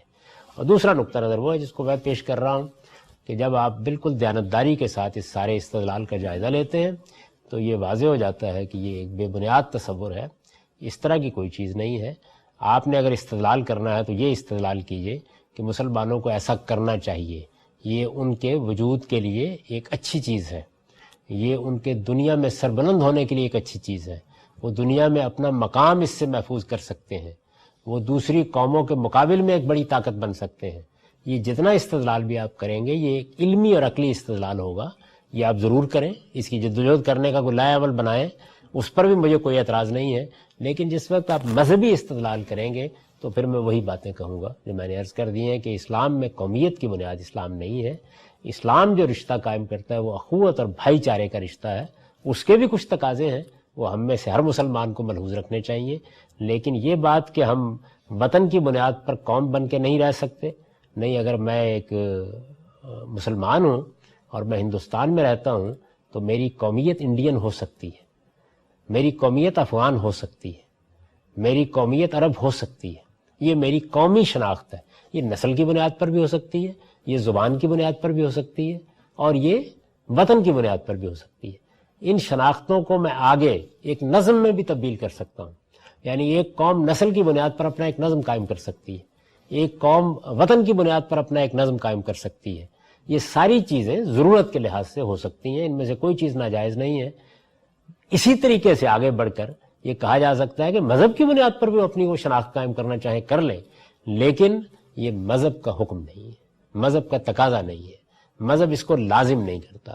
وہ بس اتنی بات کہتا ہے کہ تم سب آپس میں بھائی بھائی ہو اور تمہیں بھائی بھائی بن کے رہنا چاہیے. لہذا اخوت کو بنیاد بنا کر گفتگو کرنی ہو تو مذہب کی گفتگو کیجیے، اور اگر قومیت کو بنیاد بنا کے گفتگو کرنی ہے تو پھر آپ اس کے سیاسی، معاشرتی، معاشی فوائد بیان کیجیے. کر رہے ہیں نا لوگ، یعنی یورپی یونین کو جن لوگوں نے وجود بخشا ہے انہوں نے کوئی استدلال کیا ہوگا نا. وہ استدلال مذہبی استدلال تو نہیں ہے.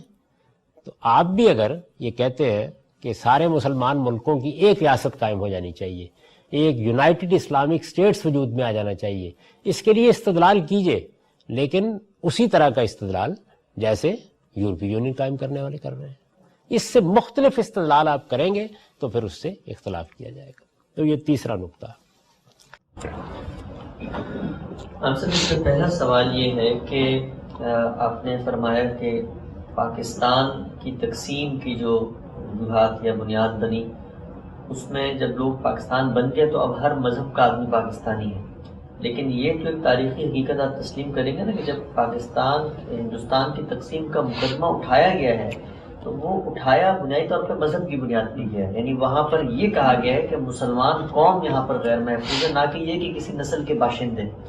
اس سے تو یہ بات ثابت ہوتی ہے کہ پاکستان کے تناظر میں تقسیم کی وجہ مذہب ہی تھی اور کوئی وجہ نہیں تھی. اسی لیے وہاں سے مسلمان ہجرت کر کے آئے ہیں کہ ہم ایک جگہ پر جاتے ہیں. اس کا مطلب پاکستان کی تقسیم، یعنی ہم اس تاریخی مخمصے کو اگر حل کریں تو وہ یہ بات درست ہوگی کہ تقسیم پاکستان کی وجہ مذہبی شناختی اور لوگوں کی نظریہ.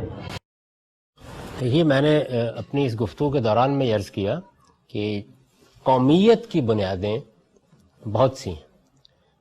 قومی شناخت کا احساس نسل کی بنیاد پر پیدا ہو جاتا ہے.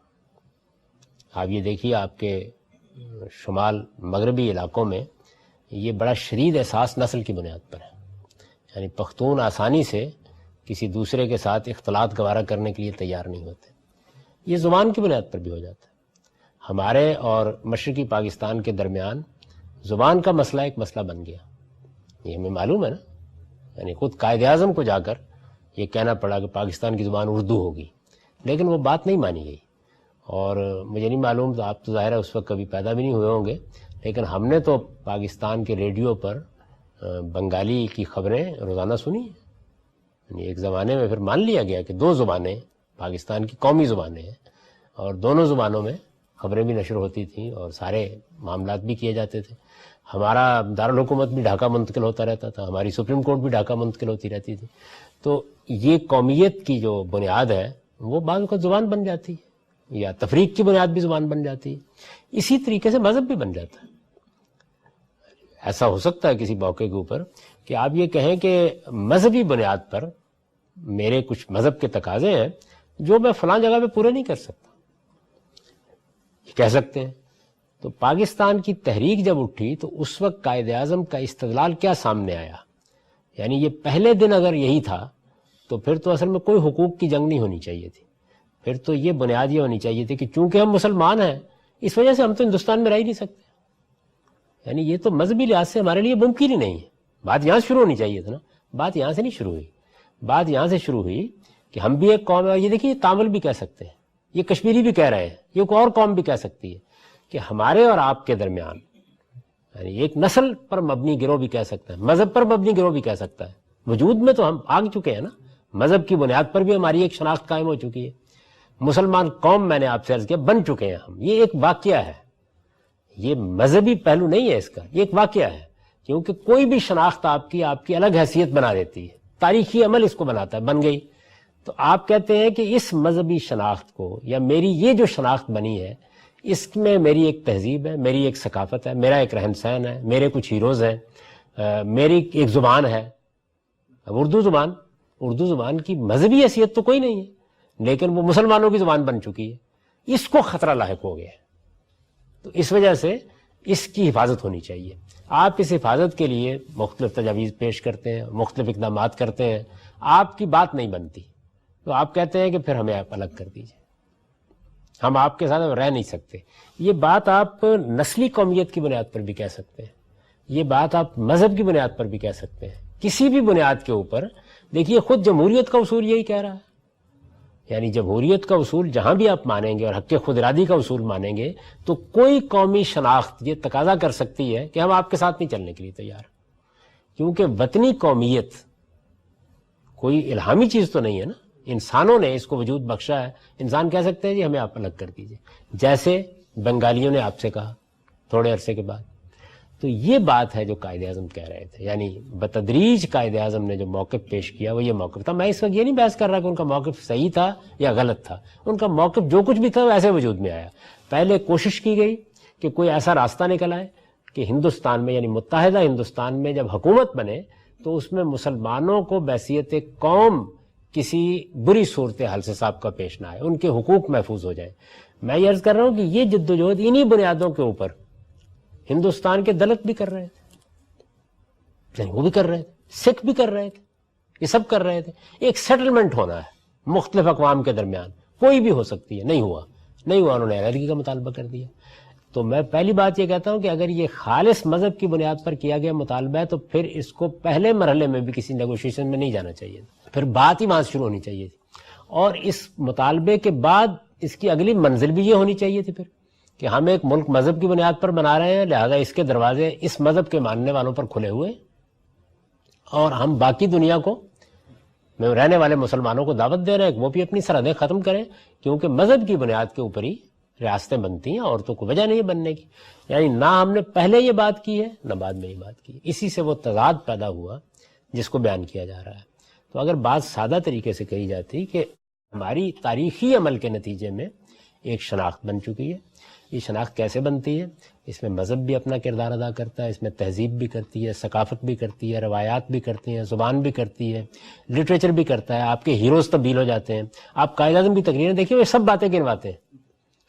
تو ہماری یہ شناخت خطرے میں ہے. یعنی وہاں کہا کیا جا رہا ہے، ہماری یہ شناخت خطرے میں ہے. ہم اس خطرے کو ختم کرنے کے لیے پہلے کم کرنے کی کوشش کر رہے تھے یا مینج کرنے کی کوشش کر رہے تھے. اب ہم یہ کہتے ہیں کہ نہیں، ہمارا آپ کے ساتھ نباہ نہیں ہو سکتا. یہ ابھی آپ نے دیکھا اسکاٹ لینڈ کے لوگوں نے مطالبہ کیا کہ وہ انگلستان سے الگ ہونا چاہتے ہیں. کیا بنیاد ہے؟ مذہب اس کی بنیاد. کسی بھی بنیاد کے اوپر کوئی قوم کہے. کل ہندوستان میں بے شمار اقوام بستی ہیں. آپ دیکھیے امریکہ میں کوئی ریاست کوئی قوم کہہ سکتی ہے کہ ہم آپ کے ساتھ رہنے کے لیے تیار نہیں ہیں. تو کسی بھی موقع کے اوپر جو مطالبہ کیا جاتا ہے اس میں کوئی آپ کی شناخت خطرے میں آ سکتی ہے. ہماری مذہبی شناخت خطرے میں آ گئی قائد اعظم کے بیان کے مطابق یا ہمارے لیڈروں کے بیان کے مطابق. ایک دوسرا گروہ بھی موجود تھا جو اس کو بھی قبول نہیں کر رہا تھا, اور مولانا ابوالکلام آزاد کی یا مولانا حسین احمد مدنی یا بعض دوسرے بزرگ لوگوں کی قیادت میں وہ بھی اپنا ایک موقف پیش کر رہے تھے. لیکن تھوڑی دیر کے لیے مان لیجئے کہ فی الواقع یہ بات یہ خطرے میں آ گئی تو آ سکتی. جب یہ شناخت خطرے میں آ گئی تو ہم نے ایک سیاسی حل پیش کیا اس کا, نہ کہ کوئی مذہبی حل پیش کیا. تو بات اٹھی بھی سیاسی مسئلے سے, بات کا حل بھی سیاسی انداز سے پیش کیا گیا. حل ہونے کے بعد جو ملک ہم نے بنایا وہ وطنی قومیت کی بنیاد پر بنایا. اور یہی میں یہ کہتا ہوں کہ 14 اگست 1947 کو جب ہم اٹھے تو ہم پاکستانی ہو چکے ہوئے تھے. یہ حقائق ہے, ان کو ایسے ہی پیش کرنا چاہیے. جب آپ ان کو ایسے پیش کرتے ہیں تو بالکل مطابق واقعہ ہیں, اور اگر آپ تقریر وہ کر رہے ہیں حقائق یہ ہے تو پھر آپ کو ڈاکٹر جاوید اقبال صاحب کے سب سوالوں کا جواب دینا چاہیے. امام صاحب یہ فرما رہے ہیں کہ ہماری جو مذہبی شناخت تھی اس کی بنیاد پر اس کے تحفظ کے لیے ہم نے ایک نیا وطن حاصل کیا, لیکن جیسی وہ وطن حاصل ہوا ہونا تو یہ چاہیے تھا کہ ہم کسی اور مذہب کے آدمی کو آنے بھی نہ دیتے, کیونکہ ہماری مذہبی شناخت کی بنیاد پر یہ وطن بنا ہے. لیکن ہم نے تمام غیر مسلم جو وہاں پر آ رہے تھے ان کو بھی آواز ہونے کی اجازت دی. گویا کہ ہم نے بتایا کہ ہم نے ایک مذہبی شناخت کو کے سیاسی مسئلے کو حل کرنے کے لیے ملک بنایا. ایسے ہی ہے, ہم نے اپنے مسئلے کو حل کرنے کے لیے ملک بنایا ہے. باقی لوگوں کا حق ہے, وہ چاہیں تو اس کا انتخاب کریں, چاہیں تو اس کا انتخاب کریں. یعنی اگر وہ سمجھتے ہیں, دیکھیے نا کچھ وہ اقلیتیں موجود تھیں. ہم یہ مطالبہ کس لیے کر رہے تھے؟ ہم یہ کہہ رہے تھے کہ ہماری مذہبی شناخت خطرے میں ہے, ہماری تہذیبی شناخت خطرے میں ہے, ہماری قومی شناخت خطرے میں ہے, ہمارا ادب خطرے میں ہے, ہماری زبان خطرے میں ہے. یعنی یہ سب ہم کہہ رہے تھے. لہٰذا ہم ایک الگ ملک چاہتے ہیں. جو اقلیتیں دوسری موجود تھیں وہ یہ کہنے کی پوزیشن میں نہیں تھی, آج بھی نہیں ہے. ظاہر ہے کہ ان کے پاس نہ اتنی بڑی اکثریت موجود ہے. قائد اعظم جب گفتگو کرتے ہیں تو وہ یہ کہتے ہیں کہ میں اقلیت کیوں مان لوں مسلمانوں کو. وہ یہاں اقلیت نہیں ہے, وہ ایک بہت بڑی قوم ہے, بہت بڑے حصے میں ان کی اکثریت ہے. تو یہ حیثیت کسی دوسری قوم کو بھی حاصل ہو جائے گی تو وہ آپ کے پاس نہیں آئے گی, وہ بھی اپنی الگ شناخت کا تقاضا کر سکتے ہیں. لہذا اس کے بعد آپ نے کیا کہا؟ آپ نے مذہبی بنیاد پر چونکہ یہ بات نہیں کی تھی بلکہ ایک قوم نے اپنی حفاظت کے لیے یہ اقدام کیا تھا, تو آپ نے یہ بتایا کہ ہم ایک قومی ریاست قائم کر رہے ہیں, نہ کہ کوئی مذہبی ریاست قائم کر رہے ہیں. اس میں آپ بھی آ جائیے, رہیے آگے. وہ سب اقلیتیں, یعنی سکھوں کو آپ نے کہا کہ آپ ہمارے ساتھ آ جائیں, کہا نا آپ نے ان کے ساتھ بات ہوتی رہی. انہوں نے انتخاب کیا کہ وہ ہندوستان کے ساتھ جائیں گے, حالانکہ ان کے مقدس مقامات یہاں تھے. اس کے باوجود انہوں نے ہمارے ساتھ رہنے کا فیصلہ نہیں کیا, مقدس مقامات یہاں تھے. وہ یہ مطالبہ کرنے کی پوزیشن میں نہیں تھے کہ ان کا ایک الگ ملک بنا دیا جائے, کیونکہ الگ ملک جب آپ کہتے ہیں بنا دیا جائے تو دیکھیے یہ محض اس بنیاد پر نہیں ہوتا ملک بن جاتا کہ ہم چاہتے ہیں. نہیں, آپ کو یہ بتانا پڑتا ہے دنیا کو کہ یہ ملک چل سکتا ہے, یہ ریاست اپنے پاؤں پر کھڑی ہو سکتی ہے, اس کے اندر وہ نظم قائم کیا جا سکتا ہے کہ جس میں انارکی نہ پیدا ہو جائے. یہ سب آپ کو باور کرانا پڑتا ہے. تو یہ ساری چیزیں جو تھیں یہ ہمارے یہاں بھی زیر بحث آئیں, اور اس کے بعد چھوٹی اقوام نے یہ فیصلہ کر لیا کہ آپ چاہیں تو ادھر رہیں, چاہیں تو ادھر رہیں. گویا وہاں ہندو اکثریت کے ساتھ رہنے والوں نے بھی یہی فیصلہ کیا, اور یہاں مسلم اکثریت کے ساتھ رہنے والوں نے بھی یہی فیصلہ کیا. وہاں ہندو اکثریت نے بھی یہ نہیں کہا کہ اب یہ ہندو ملک بن گیا چلے جاؤ یہاں سے, اور یہاں مسلمان بھی یہ کہنے کی پوزیشن میں نہیں تھے کہ جو یہاں موجود ہے غیر مسلم وہ چلے جائیں اور آئندہ کوئی آیا نہ کرے. یہ آپ نہیں کہنے کی پوزیشن. کیوں؟ وجہ یہ ہے کہ آپ مذہبی اپنی شناخت یا اپنی تہذیب یا اپنی روایات کی حفاظت کے لیے ایک اقدام تو کر رہے ہیں, لیکن وہ سیاسی اقدام ہے, وہ مذہبی اقدام نہیں ہے. تو اس لیے آپ سیاسی طور پر یہی بتائیں گے کہ اس وقت کی دنیا میں لوگوں کے حقوق کیا ہیں. تو آپ نے کہا وطنی قومیت کی بنیاد پر ہم ایک ملک بنا رہے ہیں, جو اس ملک میں بستا ہے وہ سب برابر ہیں. چنانچہ دیکھیے یہی وجہ ہے کہ قائد اعظم نے پھر 11 اگست کو بڑے واضح لفظوں میں یہ کہہ دیا کہ اب یہ ملک وطنی قومیت کی بنیاد پر بن گیا ہے. اب کوئی سیاسی لحاظ سے نہ ہندو ہندو ہے نہ مسلمان مسلمان, ختم ہو گئی بات. چاہ رہے تھے کہ آپ نے فرمایا کہ اسلام میں قومیت یہ جو چند روایتوں میں اس طرح کی بات ملتی ہے المؤمن للمؤمن کالجسد واحد، تو اب اس سے لوگ بعض اوقات استدلال کرتے ہیں کہ دیکھو جسم میں تو اعضاء بھی ملے ہوئے ہوتے ہیں، صرف روح کا یعنی یکسانیت نہیں ہے، یہ بھی ایک نوعیت کی ترغیب ہے کہ مومن مومن کے ساتھ اسی نوعیت سے جڑ کے مل کے رہتا ہے۔ دوسری جو چیز آپ نے فرمائی کہ شناخت اسلام نہیں ہے قومیت کی اسلام میں، اس کے باوجود مسلمانوں کو ترغیب دی گئی ہے کہ وہ اپنے اہل مذہب کے ساتھ ایک رشتہ قائم کریں قوت کا۔ تو جو رشتہ قائم ہوگا جب قومیت کی بنیاد مذہب ہے ہی نہیں، وہ میرا وطن ہے یا میری نسل ہے یا میری زبان یا میرا رنگ ہے، تو پھر میری اخوت مذہب کی بنیاد پہ کیوں قائم ہو رہی ہے، یا مذہب کی بنیاد پہ میں ترجیح کیوں دوں؟ میں دو قوموں میں مجھے انتخاب کرنا پڑے تو میں اسلام کا کروں گا، تو پھر مذہب تو قوم کے معاملات میں آگے نہیں آتا۔ قوم کے معاملات میں نہیں آیا، انسانی اخلاقیات میں داخل ہو گیا۔ یعنی میں ایک اخلاقی وجود ہوں، تو جب میں کسی کو اپنا بھائی کہتا ہوں تو میرے اوپر کچھ اخلاقی تقاضے عائد ہو جاتے ہیں، وہ عائد ہو گئے جب یہ کہا گیا کہ یہ سب مسلمان اب بھائی ہیں، ایمان کے رشتے میں بندھے ہوئے ہیں۔ دیکھیے جب میں یہ کہتا ہوں کہ ساری انسانیت آدم و حوا کی اولاد ہے اور اس لحاظ سے ایک اخوت وہ بھی ہے جس میں ہم سب بنے ہوئے ہیں، تو اس میں کبھی یہ سوال پیدا نہیں ہوتا کہ مجھے اس کے لازمی نتیجے کے طور پر اب امریکی نہیں رہنا، انگریز نہیں رہنا۔ بالکل ایسے ہی جب میں یہ کہتا ہوں کہ ایمان کے رشتے سے ہم سب بھائی ہیں، تو اس سے بھی سوال پیدا نہیں ہوتا۔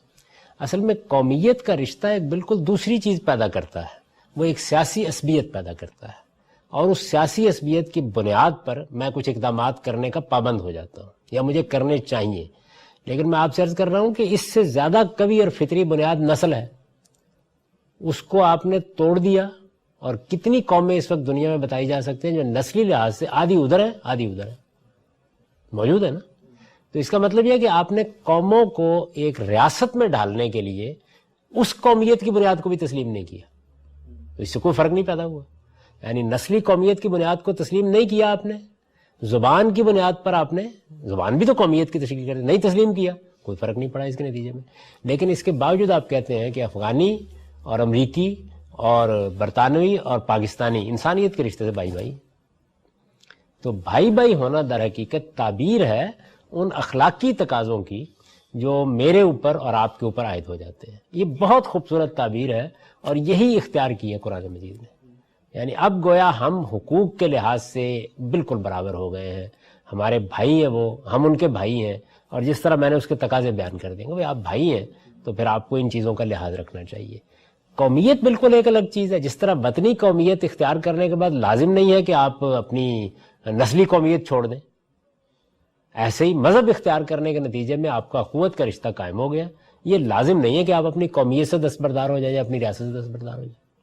یعنی اس اخوت میں اگر دو مذاہب کے درمیان میں ترجیح قائم کرنی ہو، یعنی مسلمانوں نے مثال طور پہ برآمدات کرنی ہے، تو ان کے سامنے دو یکساں امکان ہیں، غیر مسلم ملک کا بھی ہے اور ایک مسلمان، تو کیا مذہبی طور پہ ہمیں ترغیب دی گئی ہے کہ ہم مسلمان کا انتخاب کریں، یا اس میں بھی کوئی کرائیٹیریا قانون ہو جس کے تحت ہم انتخاب کریں؟ نہیں، اس میں دیکھیے کئی چیزیں ملحوظ ہوتی ہیں۔ یعنی جب آپ کوئی کاروبار کر رہے ہیں، دوسری چیزیں کر رہے ہیں، تو خود کاروبار اپنے ایک میرٹ کا تقاضا کرتا ہے، یہ تو بالکل فطری چیز ہے، اور اس کو آپ کو ملحوظ رکھنا پڑتا ہے، وہ ایک بنیادی تقاضا ہے، اس کے بغیر کوئی چیز وجود ہی میں نہیں آ سکتی، چل ہی نہیں سکتی، ممکن ہی نہیں۔ جہاں آپ کے پاس ترجیح کی کوئی وجہ نہیں ہوتی، یعنی ایک ترجیح کے وجوہ وہ ہیں جو کسی چیز کا تقاضا ہے، مثلا مجھے ایک منصب کے لیے کسی کا تقرر کرنا ہے، تو یہاں ترجیح کے وجوہ تو لازماً میرٹ ہوگا نا، وہ اس میرٹ کے اوپر ایک مسیح پورا اترتا ہے، اس پر ایک بدھ پورا اترتا ہے، اس پر میری نسل سے مختلف پورا اترتا ہے، تو وہاں مجھے اللہ تعالیٰ نے یہ حکم دے دیا ہے کہ ان تودوا الامانات الی اہلہا، یعنی یہ تو میرٹ کی بنیاد پر ہوگا سب کچھ ہوگا۔ ایسے ہی کاروبار کرتا ہے آدمی، تو کاروبار کا بھی ایک میرٹ ہوتا ہے جس کی بنیاد پر آپ فیصلہ کرتے ہیں کہ میں یہ کاروبار یہاں بہتر کر سکتا ہوں، اس کے نتائج اچھے ہوں گے۔ ہاں، آپ کے پاس اس بنیاد پر کوئی فیصلہ نہیں کرنا، برابر کی سطح پہ لوگ کھڑے ہیں، آپ کہتے ہیں میں اپنے مسلمان بھائی کو ترجیح دوں گا، ضرور دینا چاہیے۔ موجودہ قومی ریاستیں دوسری جنگ عظیم کے بعد وجود میں آئی ہیں، اور اس دوسری جنگ عظیم میں ہمارا جو مسلم اتحاد پہلے قائم تھا دنیا میں، وہ جس طرح آپ ہمارے مذہب کی بنیاد پہ بھی ہو سکتا ہے اگر ہم اس کو سیاسی طور پہ قائم رکھیں، سلطنت عثمانیہ تھی، اس کو استعمار نے توڑ دیا، تو اب مسلمان بحیثیت قوم کیا اس جدوجہد میں شریک نہیں ہو سکتے کہ ہم استعمار کے اس ظلم کے خلاف دوبارہ سے اکٹھے ہوں، کیونکہ ہم پر جبرن یہ مسلط کر دیا ہے جو ہمیں ٹکڑوں میں بانٹ دیا؟ یہ بھی ایک سوال ہے کہ کیا جبرن ہوا اور کیا نہیں ہوا، لیکن میں اس کو ایسے ہی تسلیم کر لیتا ہوں جیسے آپ نے بیان فرمایا. تو میں نے تو ایک دفعہ بھی یہ نہیں کہا کہ آپ یہ نہ کریں، ضرور کریں. میں نے تو عرض کیا ہے کہ آپ تحریک لے کے اٹھیں کہ ہم یونائٹڈ اسلامک اسٹیٹس قائم کرنا چاہتے ہیں، ہم متحد ہونا چاہتے ہیں، ہم اپنی سرحدوں کو ایک دوسرے کے لیے کھول دینا چاہتے ہیں. یہ سب باتیں کہیں، میں بہت خوش آئند سمجھتا ہوں، بڑی اچھی بات ہے. لیکن یہ ہوگا کیسے؟ یہ ہوگا جو کچھ حقائق ہیں ان کے مطابق. یعنی یہ ایک سیاسی بات ہوگی، مذہبی بات نہیں ہوگی. سیاسی چیزیں ہمیشہ جو حقائق اس وقت موجود ہوتے ہیں ان کی بنیاد پر وجود پذیر ہوتی ہیں. اگر وہ حقائق موجود نہیں ہیں تو یہ محض ایک خواب ہوگا، اور اگر موجود ہے تو پورا ہو جائے گا. تو اس وجہ سے کوئی آدمی اپنے ذہن میں یہ چیز رکھ کے مسلمان ملکوں کے پاس جائے، اس کا کوئی قابل عمل فارمولہ پیش کرے، لوگوں کو اس پہ قائل کرے، بہت اچھی بات ہے. مثال کے طور پر ہمارے جلیل القدر ہندوستان کے عالم مولانا وحید الدین خان صاحب نے ایک موقع پر یہ کہا تھا کہ جو لوگ یہ خواہش رکھتے ہیں اس کے پورا ہونے کی اس وقت عملی صورت صرف ایک ہی ہے، اور وہ یہ کہ اتفاق سے، اس کو آپ سوء اتفاق کہیں یا حسن اتفاق، سعودی عرب میں ایک بادشاہت قائم ہے. تو اسی بادشاہت کو آئینی طور پر تمام مسلمان ملکوں کی بادشاہت مان لیا جائے. سارے مسلمان ملک اس کو تسلیم کر لیں کہ آئینی طور پر، جیسے کینیڈا ملکہ برطانیہ کی بادشاہت کو مانتا ہے یا آسٹریلیا مانتا ہے، تو سارے مسلمان ملک اس کو تسلیم کر لیں، کیونکہ یہ ایک واقعہ ہے جو ہو چکا ہوا ہے. اور آئینی طور پر، یعنی آئینی بادشاہت، وہ بادشاہت نہیں جو خود سعودی عرب میں قائم ہے، یہ کر لیں. اور باقی جگہوں بڑا اچھا پارلیمانی نظام چلائیں، جس طرح کینیڈا میں چل رہا ہے، امریکہ میں چل رہا ہے. تو مسلمانوں کے اس جذبے کی تسکین ہو جائے گی. اگر آپ غور کریں تو یہ ایک نہایت قابل عمل تجویز ہے، آپ کو بہت شوق ہے تو پہ عمل کر لیجیے. تو اصل میں اس کو دیکھنا پڑے گا کیا چیز قابل عمل ہے، کیا ہو سکتا ہے، کیا ممکن ہے، کس کے لیے حالات سازگار ہیں. جب آپ کہتے ہیں کہ میں ایک کاروبار کرنا چاہتا ہوں، تو مجھے حق ہے نا کہ میں یہ کہوں کہ یہ کاروبار آپ کے لیے موزوں ہے یا نہیں ہے، ہو سکے گا یا نہیں ہو سکے گا، اس کے امکانات ہیں یا نہیں ہے. یا پھر سیاسی بحث ہوگی. آپ مذہب کے دائرے سے بحث کو نکال لیجئے، میں ہو سکتا ہے آپ کے ساتھ کھڑا ہوں، لیکن جب تک وہ بات مذہب کے دائرے میں ہے، وہاں میں پوری قوت کے ساتھ یہ کہوں گا کہ مذہب ایسا کوئی مطالبہ. مطلب اس میں ایک سوال یہ آپ نے فرمایا کہ جو قوم ہے اس کی بنیاد زبان بھی بن سکتی ہے، نسل بھی بن سکتی ہے، علاقائی طور پر ان کا مذہب بھی بن سکتا ہے، مذہب بھی بن سکتا ہے. اس میں جب ہم یہ کہتے ہیں کہ نسل بھی بن سکتی ہے، تو اس میں کیا اخلاقی طور پر ایک سوال پیدا ہوتا ہے کہ ایک خطے میں مختلف قومیں آباد ہیں، وہاں پر اکثریتی قوم اپنی نسل کی بنیاد پر قومی شناخت کو نسلی بنا دے، تو اس سے حق تلفی ہوتی ہے باقی دوسری قوموں کے رہنے والے لوگوں کی. تو کیا ہم وہاں پر ہی جا کر ان کو دعوت دیں گے کہ تم نے قوم کی، جس طرح ہم ابھی کہہ رہے ہیں کہ قوم کی بنیاد مذہب غلط بنائی ہے، تو ہم وہاں جا کے کہیں گے کہ تم نے قوم کی بنیاد نسل غلط بنا دی؟ پہلے تو میں عرض کرتا ہوں کہ میں یہ نہیں کہہ رہا کہ قومیت کی بنیاد مذہب غلط بنائی ہے. میں یہ کہتا ہوں اس کا کوئی حکم اسلام نے نہیں دیا. ایسی چیزیں بن جاتی ہیں، یعنی اس کو تاریخی عوامل بناتے ہیں. نسل کے معاملے میں بھی اگر آپ بہت پیچھے چلے جائیں تو آدم اور حوا کے پاس تو جا کے ختم ہو جائے گی، وہاں تو مختلف نسل نہیں ہو سکتی نا.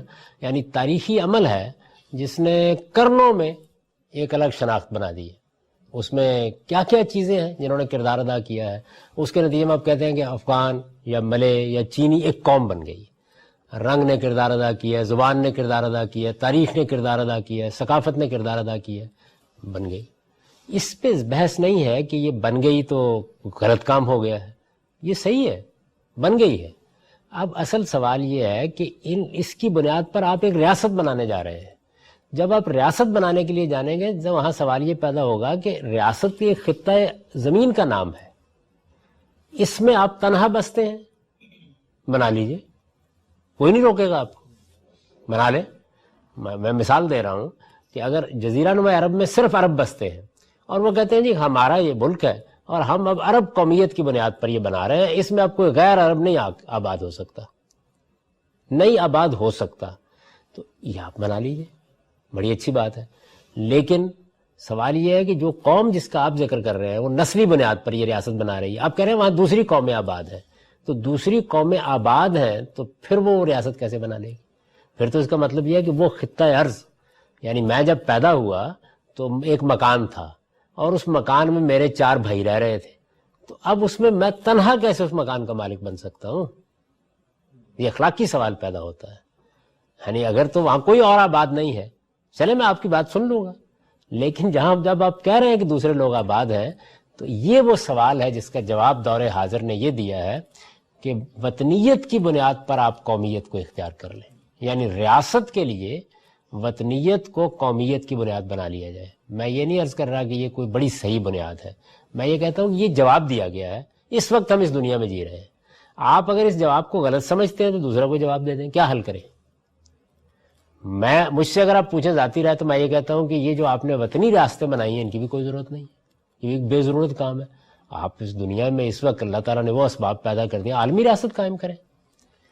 یعنی ان اسباب سے بہت پہلے برٹن رسل یہی بات کہتا ہے، وہ دنیا سے رخصت ہو گیا. تو اب تو صورتحال یہ ہے کہ مواصلات کے غیر معمولی ذرائع وجود میں آ گئے. یعنی اب کیا مشکل رہ گئی ہے؟ آپ اگر ساری دنیا میں انتخابات کرانا چاہیں تو وہ بھی کوئی 2-3 مہینے میں ہو جائیں گے. تو اس لیے اس دنیا میں اب آپ عالمی ریاست کی طرف بڑھیں. یہ ایک سیاسی بندوبست کا سوال ہے، کیا چیز بہتر ہے، کیا قابل عمل ہے. لیکن اخلاقی لحاظ سے تو آپ سے پوچھا جائے گا نا کہ آپ اس علاقے میں یہ اس میز کے اوپر آپ بیٹھے ہوئے تھے، اس میں آپ نے 4 آدمیوں کو دھکا کیسے دے دی؟ تو یہ سوال پیدا ہوتا ہے کہ اس وقت جو ملک بنا دیے گئے ہیں، یا تو آپ ملکوں کی سرحدیں پر تبدیل کریں، یعنی اقوام متحدہ کے اجلاس بلایا جائے اور اس میں بیٹھ کر یہ طے کر لیا جائے کہ مثال کے طور پر تمام ریاستیں نسلی قومیت کی بنیاد پر بنیں گی، تمام ریاستیں رنگ کی بنیاد پر بنیں گی، تمام ریاستیں زبان کی بنیاد پر بنیں گی. کر لیجیے، طے کر لیجیے. جب آپ کہتے ہیں کہ یہ علاقہ ہے تو اب اس علاقے میں تو مختلف قومیں آباد ہیں، مختلف مذاہب آباد ہیں. یہاں اب ریاست وطنی قومیت کی بنیاد پر ہی بن سکتی ہے، کوئی اور بنیاد ہو نہیں سکتی، ممکن بنیاد ہی نہیں ہے. اور جو چیز اصل میں حقیقت کے لحاظ سے تبدیل ہو جائے اس میں میں آپ کر کچھ نہیں سکتے جب تک اس بنیادی حقیقت کو نہ بدلے. اسی وجہ سے یہ جو اتنی تقریر کی گئی اور جس میں علامہ اقبال نے بھی اشعار کہہ دی اور مولانا مودودی نے بھی کتابیں لکھ دیں اور تقریریں بھی ہو گئیں، لیکن 14 اگست کو پاکستان وجود میں آیا تو میری اس بحث کے بغیر ہی وطنی قومیت بھی وجود میں آ گئی، اس لیے کہ وہ ایک واقعہ تھا. تو ایسا ہی واقعہ کوئی اور ہو جائے گا، اس کے مطابق کوئی اور طرح کی ریاست وجود میں آ جائے گی. میں نے بھی مثال دی کہ دنیا میں مثال کے طور پر کوئی بڑی جنگ ہو جاتی ہے اور اس کے بعد جو قوت دنیا پر غلبہ رکھتی ہے وہ یہ کہتی ہے کہ اس سے پہلے کوئی ملک اچھے نہیں بنے ہوئے تھے، تو اب ہمارے پاس طاقت ہے تو ہم نئے ملک بنا دیتے ہیں اور وہ مذہب کی بنیاد پہ بنا دیتے ہیں اور لوگوں سے کہتے ہیں کہ اپنے اپنے مذہب کے لحاظ سے چلے جاؤ، وہاں سے جان چھوٹے اس ساری صورتحال سے. میں ایک مثال دے رہا ہوں، جو کچھ بھی آپ کو کہنا پڑے گا وہ یہ کریں گے. اچھا، طاقت کے بلبوتے پر تو ہو سکتا ہے آپ لوگوں کو یہ کہہ دیں، لیکن اگر لوگوں سے پوچھیں کہ آپ مذہب کی بنیاد پر امریکہ چھوڑ کے چلے جائیں، اس کو روب عمل کیسے کریں گے؟ پاسبل کیسے ہے؟ تو اس لیے میری گزارش یہ ہے کہ سیاسی حقائق اصل میں تاریخی عوامل سے وجود میں آتے ہیں، ان کو مینج کیا جاتا ہے. وہاں سوال صرف یہ ہوتا ہے کہ کیا مذہب اس معاملے میں ہمیں کوئی منفی حکم دے رہا ہے؟ وہ کہتا ہے فلاں بات کو تسلیم نہ کرو. اگر تو وہ یہ کہتا ہے تو مسئلہ پیدا ہو گیا، کیونکہ اب ہمارے پاس چوائس یہ ہے کہ یا اپنے مذہب کو چھوڑیں اور یا اس حقیقت کو تسلیم کریں. تو میری بحث یہ ہے کہ میرے مذہب نے مجھ سے ایسا کوئی مطالبہ نہیں کیا. اس کا مطلب میں آزاد ہو گیا. اب آزاد ہو کر میں تجویز پیش کر سکتا ہوں کہ آئیے نسل کی بنیاد پر ریاستیں بنا دیتے ہیں، آئیے وطن کی بنیاد پر ریاستیں بنا دیتے ہیں، آئیے زبان کی بنیاد پر ریاستیں بنا دیتے ہیں. ایک آدمی تقریر کرتا ہے وہی کہتے ہیں یہ کیا مصیبت ہے، 4-4 15-15 قومی زبانیں بنانی پڑتی ہیں، لوگوں میں کمیونیکیشن نہیں ہوتی، مصیبت بن جاتی ہے. تو آئیے زبان ایک بڑی فطری بنیاد ہے، ساری دنیا کو نئے سرے سے تقسیم کر دیتے ہیں، اس کی تحریک چلا دیتا ہے. چلا دے، اگر دنیا اس کی بات مان لے گی تو مجھے کوئی اعتراض نہیں. صاحب آخری چیز یہ بتائیے گا اس نقطے کے حوالے سے کہ یہ جو ہمارے روایتی مسلمان علماء کو غلط فہمی ہوئی ہے، اس کی جس طرح آپ نے اپنے ان کے موقف کو بیان کرتے ہوئے بہت ساری چیزیں بیان کی تھی، اس میں صرف یہ بتائیے گا کہ اس میں یعنی بنیادی نقطہ کیا ہے؟ کیا جب اللہ تعالیٰ کسی ایک خطہ ارض میں لوگوں کی شناخت کو مذہبی قرار دیتے ہیں، مثال کے طور پر جزیرہ نما عرب میں اور کوئی دین اس طرح قائم نہیں ہو سکتا، غالب نہیں آ سکتا، کہ اس سے غلط فہمی ہوتی ہے کہ جب ایک جگہ پہ خدا یہ حکم دے رہا ہے تو ممکن ہے پوری دنیا میں ہو، یا پھر جب خدا اجتماعی طور پر مخاطب کرتا ہے مسلمانوں کی جماعت کو تو اس سے ان میں احساس پیدا ہو کہ جب ہم جماعت ہیں تو ہمیں مل کے رہنا چاہیے. وہ کیا ایک نقطہ ہے جس کی وجہ سے سوء فہم ہوگی؟ میرا خیال ہے 2 ہی بنیادی چیزیں ہیں. ایک تو وہی کہ تاریخی عوامل نے مسلمانوں کو بالفعل ایک قوم بنا دیا ہے. یعنی یہ واقعہ ہے نا، میں نے تو اس واقعہ کا کبھی انکار نہیں کیا. بالفعل ایسا ہو چکا ہے کہ مسلمان اس وقت اپنی ایک قومی شناخت بنا چکے ہیں. اصل میں یہی شناخت ہے جس کا ہندوستان میں ظہور ہوا. یہ کسی دوسری قوم یا کسی دوسرے مذہب کے مقابلے میں کسی دوسری جگہ بھی ظاہر ہو سکتی ہے. یعنی ممکن ہے کہ کسی وقت مصر میں مسیحیوں کے مابین، یہاں تو ہندوؤں کے مقابلے میں ہوا، مسیحیوں کے مابین ہو جائے یہ معاملہ. تو آپ کی جو مذہبی شناخت بن چکی ہوتی ہے وہ ایک قومیت کا احساس پیدا کر دیتی ہے. یہ تاریخی عوامل سے ہوا ہے. ایک تو یہ موجود ہے پیچھے. دوسرے یہ ہے کہ رسالت پاک صلی اللہ علیہ وسلم نے چونکہ ہجرت کرنا پڑ گئی، یعنی ایسا نہیں ہوا کہ مکے میں لوگ مسلمان ہو گئے اور وہیں آپ کی حکومت قائم ہو گئی ہو، بلکہ آپ کو ہجرت کرنا پڑی، اور اس میں مذہب کی بنیاد پر لوگوں نے اپنا وطن چھوڑا. علامہ اقبال نے بھی اسی سے استدلال کیا. جب مذہب کی بنیاد پر وطن چھوڑا تو اس سے ایک تاثر یہ پیدا ہوا کہ باقی چیزیں کوئی اہمیت نہیں رکھتی. یہ ہوگا لازمی طور پر، ایسا ہی ہوا نا وہاں پہ. یعنی آپ نے مذہب کی بنیاد پر اپنی قوم کو چھوڑ دیا، اپنے وطن کو چھوڑ دیا، اپنے علاقے کو چھوڑ دیا اور گئے. اور ہمارے ہاں ہجرت کا وہ واقعہ بڑی غیر معمولی حیثیت اختیار کر گیا. قرآن مجید نے ان مہاجرین کو بہت خراج تحسین پیش کیا، تو یہ چیز بھی وجود میں آ گئی. اس کے باوجود میں یہ کہتا ہوں کہ جو ہمارے قدیم علماء تھے ان کو ریپرزنٹ کون کر رہا تھا ہندوستان میں؟ وہ تو دیوبند کر رہا تھا نا. تو دیوبند کا سب سے بڑا آدمی تو یہ کہہ رہا تھا کہ اس زمانے میں قوم اوطان سے بنتی ہے. انہوں نے تو اس کو مذہبی مسئلہ نہیں بنایا. تو حقیقت میں اگر آپ دیکھیں تو اس وقت علماء بالکل ٹھیک جگہ پر کھڑے تھے، لیکن مسلمانوں کا جدید پڑھا لکھا طبقہ اس کے بالکل برخلاف کھڑا تھا. الٹ تھی صورتحال. اب صورتحال کیا ہوئی ہے؟ اب صورتحال یہ ہے کہ علماء بھی وہ بات نہیں کہتے، جبکہ اس وقت بالکل ٹھیک جگہ پہ. ورنہ تو مولانا حسین احمد مدنی صاحب کو یہ کہنا چاہیے تھا نا کہ بھئی آج کل قوم اوطان سے بنتے ہیں لیکن ہم مسلمان تو اس کو قبول کرنے کے لیے تیار نہیں ہیں.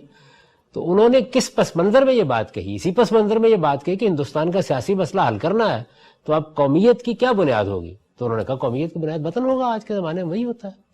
تو میرے خیال میں جو قدیم علماء تھے وہ تو بالکل ٹھیک جگہ پہ کھڑے تھے. انہوں نے اس معاملے میں غلطی نہیں کی. غلطی کچھ دوسرے لوگوں نے کی، اور اتنے زور کے ساتھ پھر اس کو بیان کیا کہ سبھی لوگوں کے لیے وہ ایک مسئلہ بن گیا، اور آج تک مسئلہ بنا ہوا ہے. تاہم اس کے پیچھے وہی دونوں چیزیں. آپ نے کہا کہ جیسے علماء قدیم علماء صحیح کھڑے تھے، تو اسی لحاظ سے خلافت راشدہ کے زمانے میں خلیفہ کہاں کھڑے تھے اس معاملے میں؟ خلافت راشدہ تو رسول اللہ صلی اللہ علیہ وسلم کی طرف سے اتمام حجت کے نتیجے میں قائم ہوئی تھی، اور اتمام حجت کے بعد اللہ تعالیٰ کی طرف سے مسلمانوں کا ایک پورے علاقے میں غلبہ قائم کر دیا گیا تھا. تو اس لیے وہ تو مسلم اسٹیٹ تھی نا بحیثیت مجموعی. اس میں تو کسی دوسری قومیت کا کوئی سوال ہی نہیں پیدا ہوتا. لیکن کیا اسی پس منظر میں انہوں نے کوشش کی کہ وہ اس قوم کو بڑھائیں اور آگے جائیں اور غالب آئیں اور قوموں پہ، تاکہ ون نیشن جو علاقہ ان کے لیے مقرر کر دیا گیا تھا اس پورے علاقے کے اندر انہوں نے اپنی حکومت قائم کر دی. اور وہ حکومت قائم ہوئی فوجی اقدام کے نتیجے میں، وہ کوئی جمہوریت کی بنیاد پر قائم نہیں ہوئی تھی. یعنی اس میں تو ملکوں کے ملک فتح کر لیے گئے اور ان پر مسلمانوں نے اپنی حکومت قائم کر دی. تو اس وجہ سے میں آج بھی یہ کہتا ہوں کہ بھئی اب بھی کوئی ہمت ہے تو کسی ملک کو فتح کر کے کر لیں یہ کام. اس کے بغیر نہیں ہو سکتا. وہ جو ملک فتح کرتے تھے اسی پس منظر میں کرتے تھے، اس پس منظر میں کرتے تھے جس کو میں نے بڑی وضاحت سے ابتدائی میں بیان کر دیا تھا کہ اللہ کے رسول جب آتے ہیں تو ان کی طرف سے اتمام حجت کے بعد پھر باقی قوموں کے پاس جن پر یہ حجت تمام ہو جاتی ہے ان کے پاس دو ہی راستے ہوتے ہیں، یا وہ زمین سے مٹا دی جاتی ہے یا ان کو محکوم بن کے رہنا ہوتا ہے. تو اسی لیے میں نے یہ سوال اٹھایا تھا کہ اس وقت ریاست پاکستان میں جو غیر مسلم بستے ہیں وہ محکوم ہیں، تو پھر آپ کو بتانا پڑے گا کہ ہم نے ان کو فتح کیا ہے. ایسا نہیں ہے.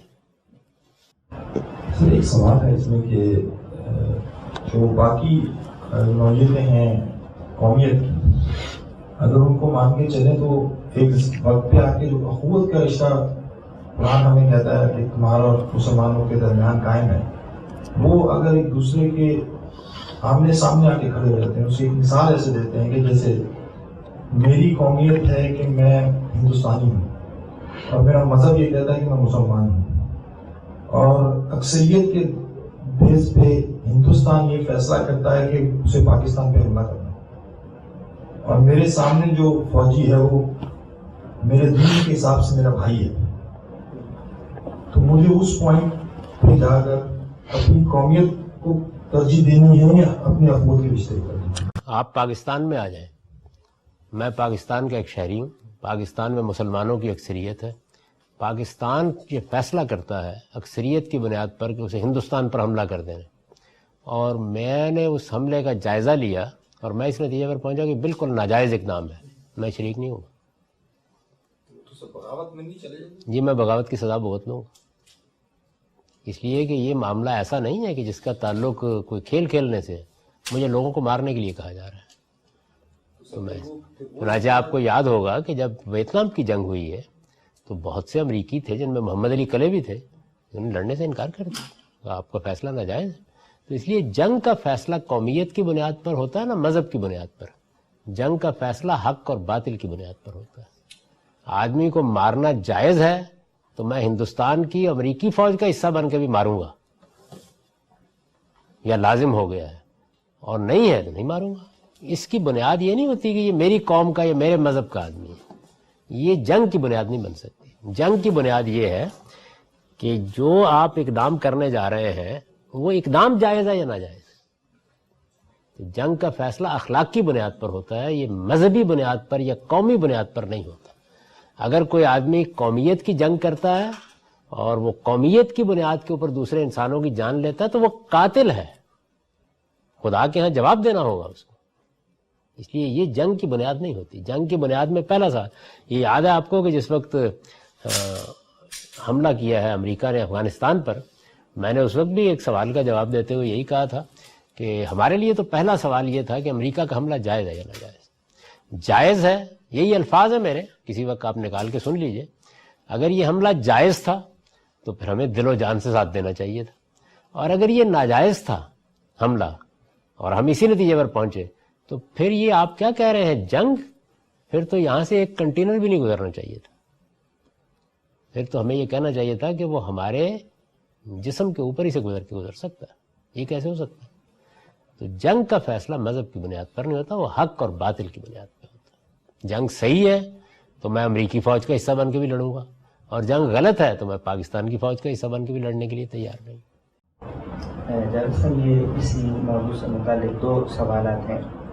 ایک تو یہ کہ مولانا حسین احمد مدنی صاحب نے جو اپنا موقف پیش کیا ہے، یا ان کی رائے کے جو بھی مؤیدین ہیں یا اس دور میں تھے، ان کے موقف کی تفصیل ہمیں کیا ملتی ہے؟ ایک آپ نے تفصیل کی ہے، ایک اس وقت جو لوگ اس رائے کو رکھتے تھے، تو ان کے ہاں اس موقف کی تفصیل کیا ہے جو گویا کہ ابطال کر رہا ہے دوسرے نقطۂ نظر کو، جو کہ علامہ اقبال نے دوسرے لوگوں کو۔ اور دوسرا سوال یہ ہے کہ پاک و ہند کے تناظر سے اگر ہم اٹھ کر دیکھیں اور ان مفکرین کے علاوہ بھی مسلمان مفکرین کو دیکھیں، تو کیا کبھی اس طرح کی کوئی بات اسلامی مفکرین کے ہاں مذہبی بنیادوں پر کہی گئی ہے کہ اسلام میں قومیت کی بنیاد ہی خود اسلام ہے؟ یہ دو چیزیں۔ اس طرح کی بات دوسرے سوال کا جواب میں پہلے دے دیتا ہوں، کہیں اور کہنے کی ضرورت ہی پیش نہیں آئی، یہ ضرورت ہی اصل میں ہندوستان میں پیش آئی، خود ایک دلیل ہے اس بات کی کہ ایسا ہوا نہیں کبھی بھی۔ یعنی ہمارا جو لٹریچر ہے، مذہبی لٹریچر ہے، وہ اس طرح کی بحث سے بالکل خالی ہے۔ آپ نے بھی ایک دین کے عالم کی حیثیت سے آپ نے فقہ بھی پڑھی ہے، کبھی فقہ میں کوئی باب ہے اس طرح کا کہ قومیت اسلام ہے؟ حدیث میں کوئی باب ہے اس طرح کا؟ ہمارا جو مذہبی لٹریچر وجود میں آیا ہے، یعنی اس صدی میں بھی آپ دیکھ لیجئے، اس میں بھی یہ بحث نہیں ہے۔ یہ بحث پیدا ہی ہندوستان میں ہوئی، یہی ہوئی، اور اس بحث پہ ایک اپنے زمانے کی بڑی شخصیت علامہ اقبال شامل ہو گئے، اور انہوں نے اتنے زوردار طریقے سے کہا کہ جو صحیح بات کرنے والے تھے وہ بھی اپنا عذر پیش کرتے رہے کہ مراد یہ نہیں تھی اور مقصد یہ نہیں تھا اور فلاں چیز نہیں تھی اور فلاں، یعنی بعض اوقات حملہ اتنا زوراور ہوتا ہے کہ اس کے نتیجے میں پسپائی ہو جاتی ہے۔ تو ایسا ہوا ہے، ورنہ یہ ہے کہ وہ بالکل درست بات کہہ رہے تھے کہ اس وقت وطن کی بنیاد پر قوم بنے گی، اور آپ جو پاکستان بنا رہے ہیں وہ بھی وطن کی بنیاد پر قائم ہوگا، اس کی قومیت بھی یہی ہوگی، آپ کی قومیت بھی کل اسلام نہیں ہوگی، پاکستانی ہو جائے گی، یہی کہہ رہے تھے وہ، اور ایسا ہی ہوا ہے، یعنی عملی طور پر وہی ہوا جو وہ کہہ رہے تھے۔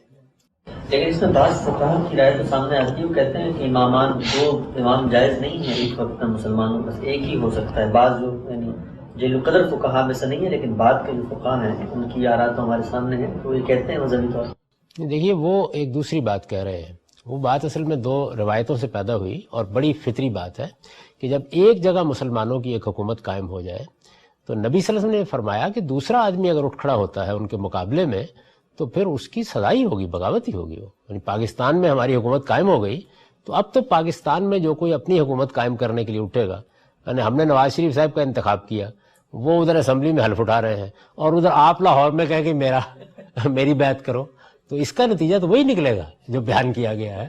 یعنی پھر اس کے خلاف اقدام کیا جائے گا ہر حال میں. تو یہ بات ہے جو آہستہ آہستہ آگے آتے آتے، چونکہ مسلمانوں کی ایک پوری عالمی سطح کی حکومت قائم ہو گئی تھی، تو تیسری، چوتھی، پانچویں صدی میں یہ صورت اختیار کر گئی کہ وہ مسلمانوں کا ایک ہی حکومت ہونی چاہیے. تو یہ ایک فقہی رائے بن گئی. لیکن اصل بات یہ تھی جو چلی وہاں سے، وہ بڑی فطری بات ہے، معقول بات ہے. میں نے اس کی توضیح بھی کر دی اور بتا بھی دیا اس کو. یہ جب چھپا ہے مضمون ہمارے اخباروں میں، تو اس کے بعد پھر جو سوالات اٹھائے گئے تو بنیادی طور پر 4 تھے. تو ان میں سے ایک میں نے اسی موضوع کو بنیاد بنا کے یہ بتایا تھا کہ یہ جو حدیثیں 2 بیان کی جاتی ہیں ان کا صحیح مطلب کیا ہے. تو اس کو بھی اس کے ساتھ ہی آپ پڑھ لیجئے، اس سے واضح ہو جائے گا. سوال کا جو دوسرا حصہ تھا کہ مدنی صاحب کا جو وہ ہے موقف ہے، کیا انہوں نے بھی اس طرح کی کوئی تفسیر اس وقت کی تھی یا اس پر بحث مباحثہ ہوا تھا؟ یعنی انہوں نے دینی لحاظ سے اپنا موقف پیش کیا تھا یا ایک واقعے کو بیان کیا تھا، ان کو مذہب کو زیر بحث نہیں لائے تھے. اور اس کے بعد جو توضیحات ہوئیں، زوردار حملہ ہوا، تو وہ بھی یہ تھا کہ ایک بیان واقعہ ہے. یعنی مولانا نے کوئی دینی موقف نہیں بیان کیا، انہوں نے کہا اس زمانے میں قومیں اوزان سے بنتی ہیں. یہ ایک واقعے کا بیان کلام نہیں کیا انہوں نے، کوئی چیزیں لکھی کرنے کی گنجائش ہی نہیں رہی تھی بھائی. جو حملہ ہوا وہ اتنا غیر معمولی تھا کہ ایک لمبے عرصے تک تو عذر معذرتی ہوتا رہا.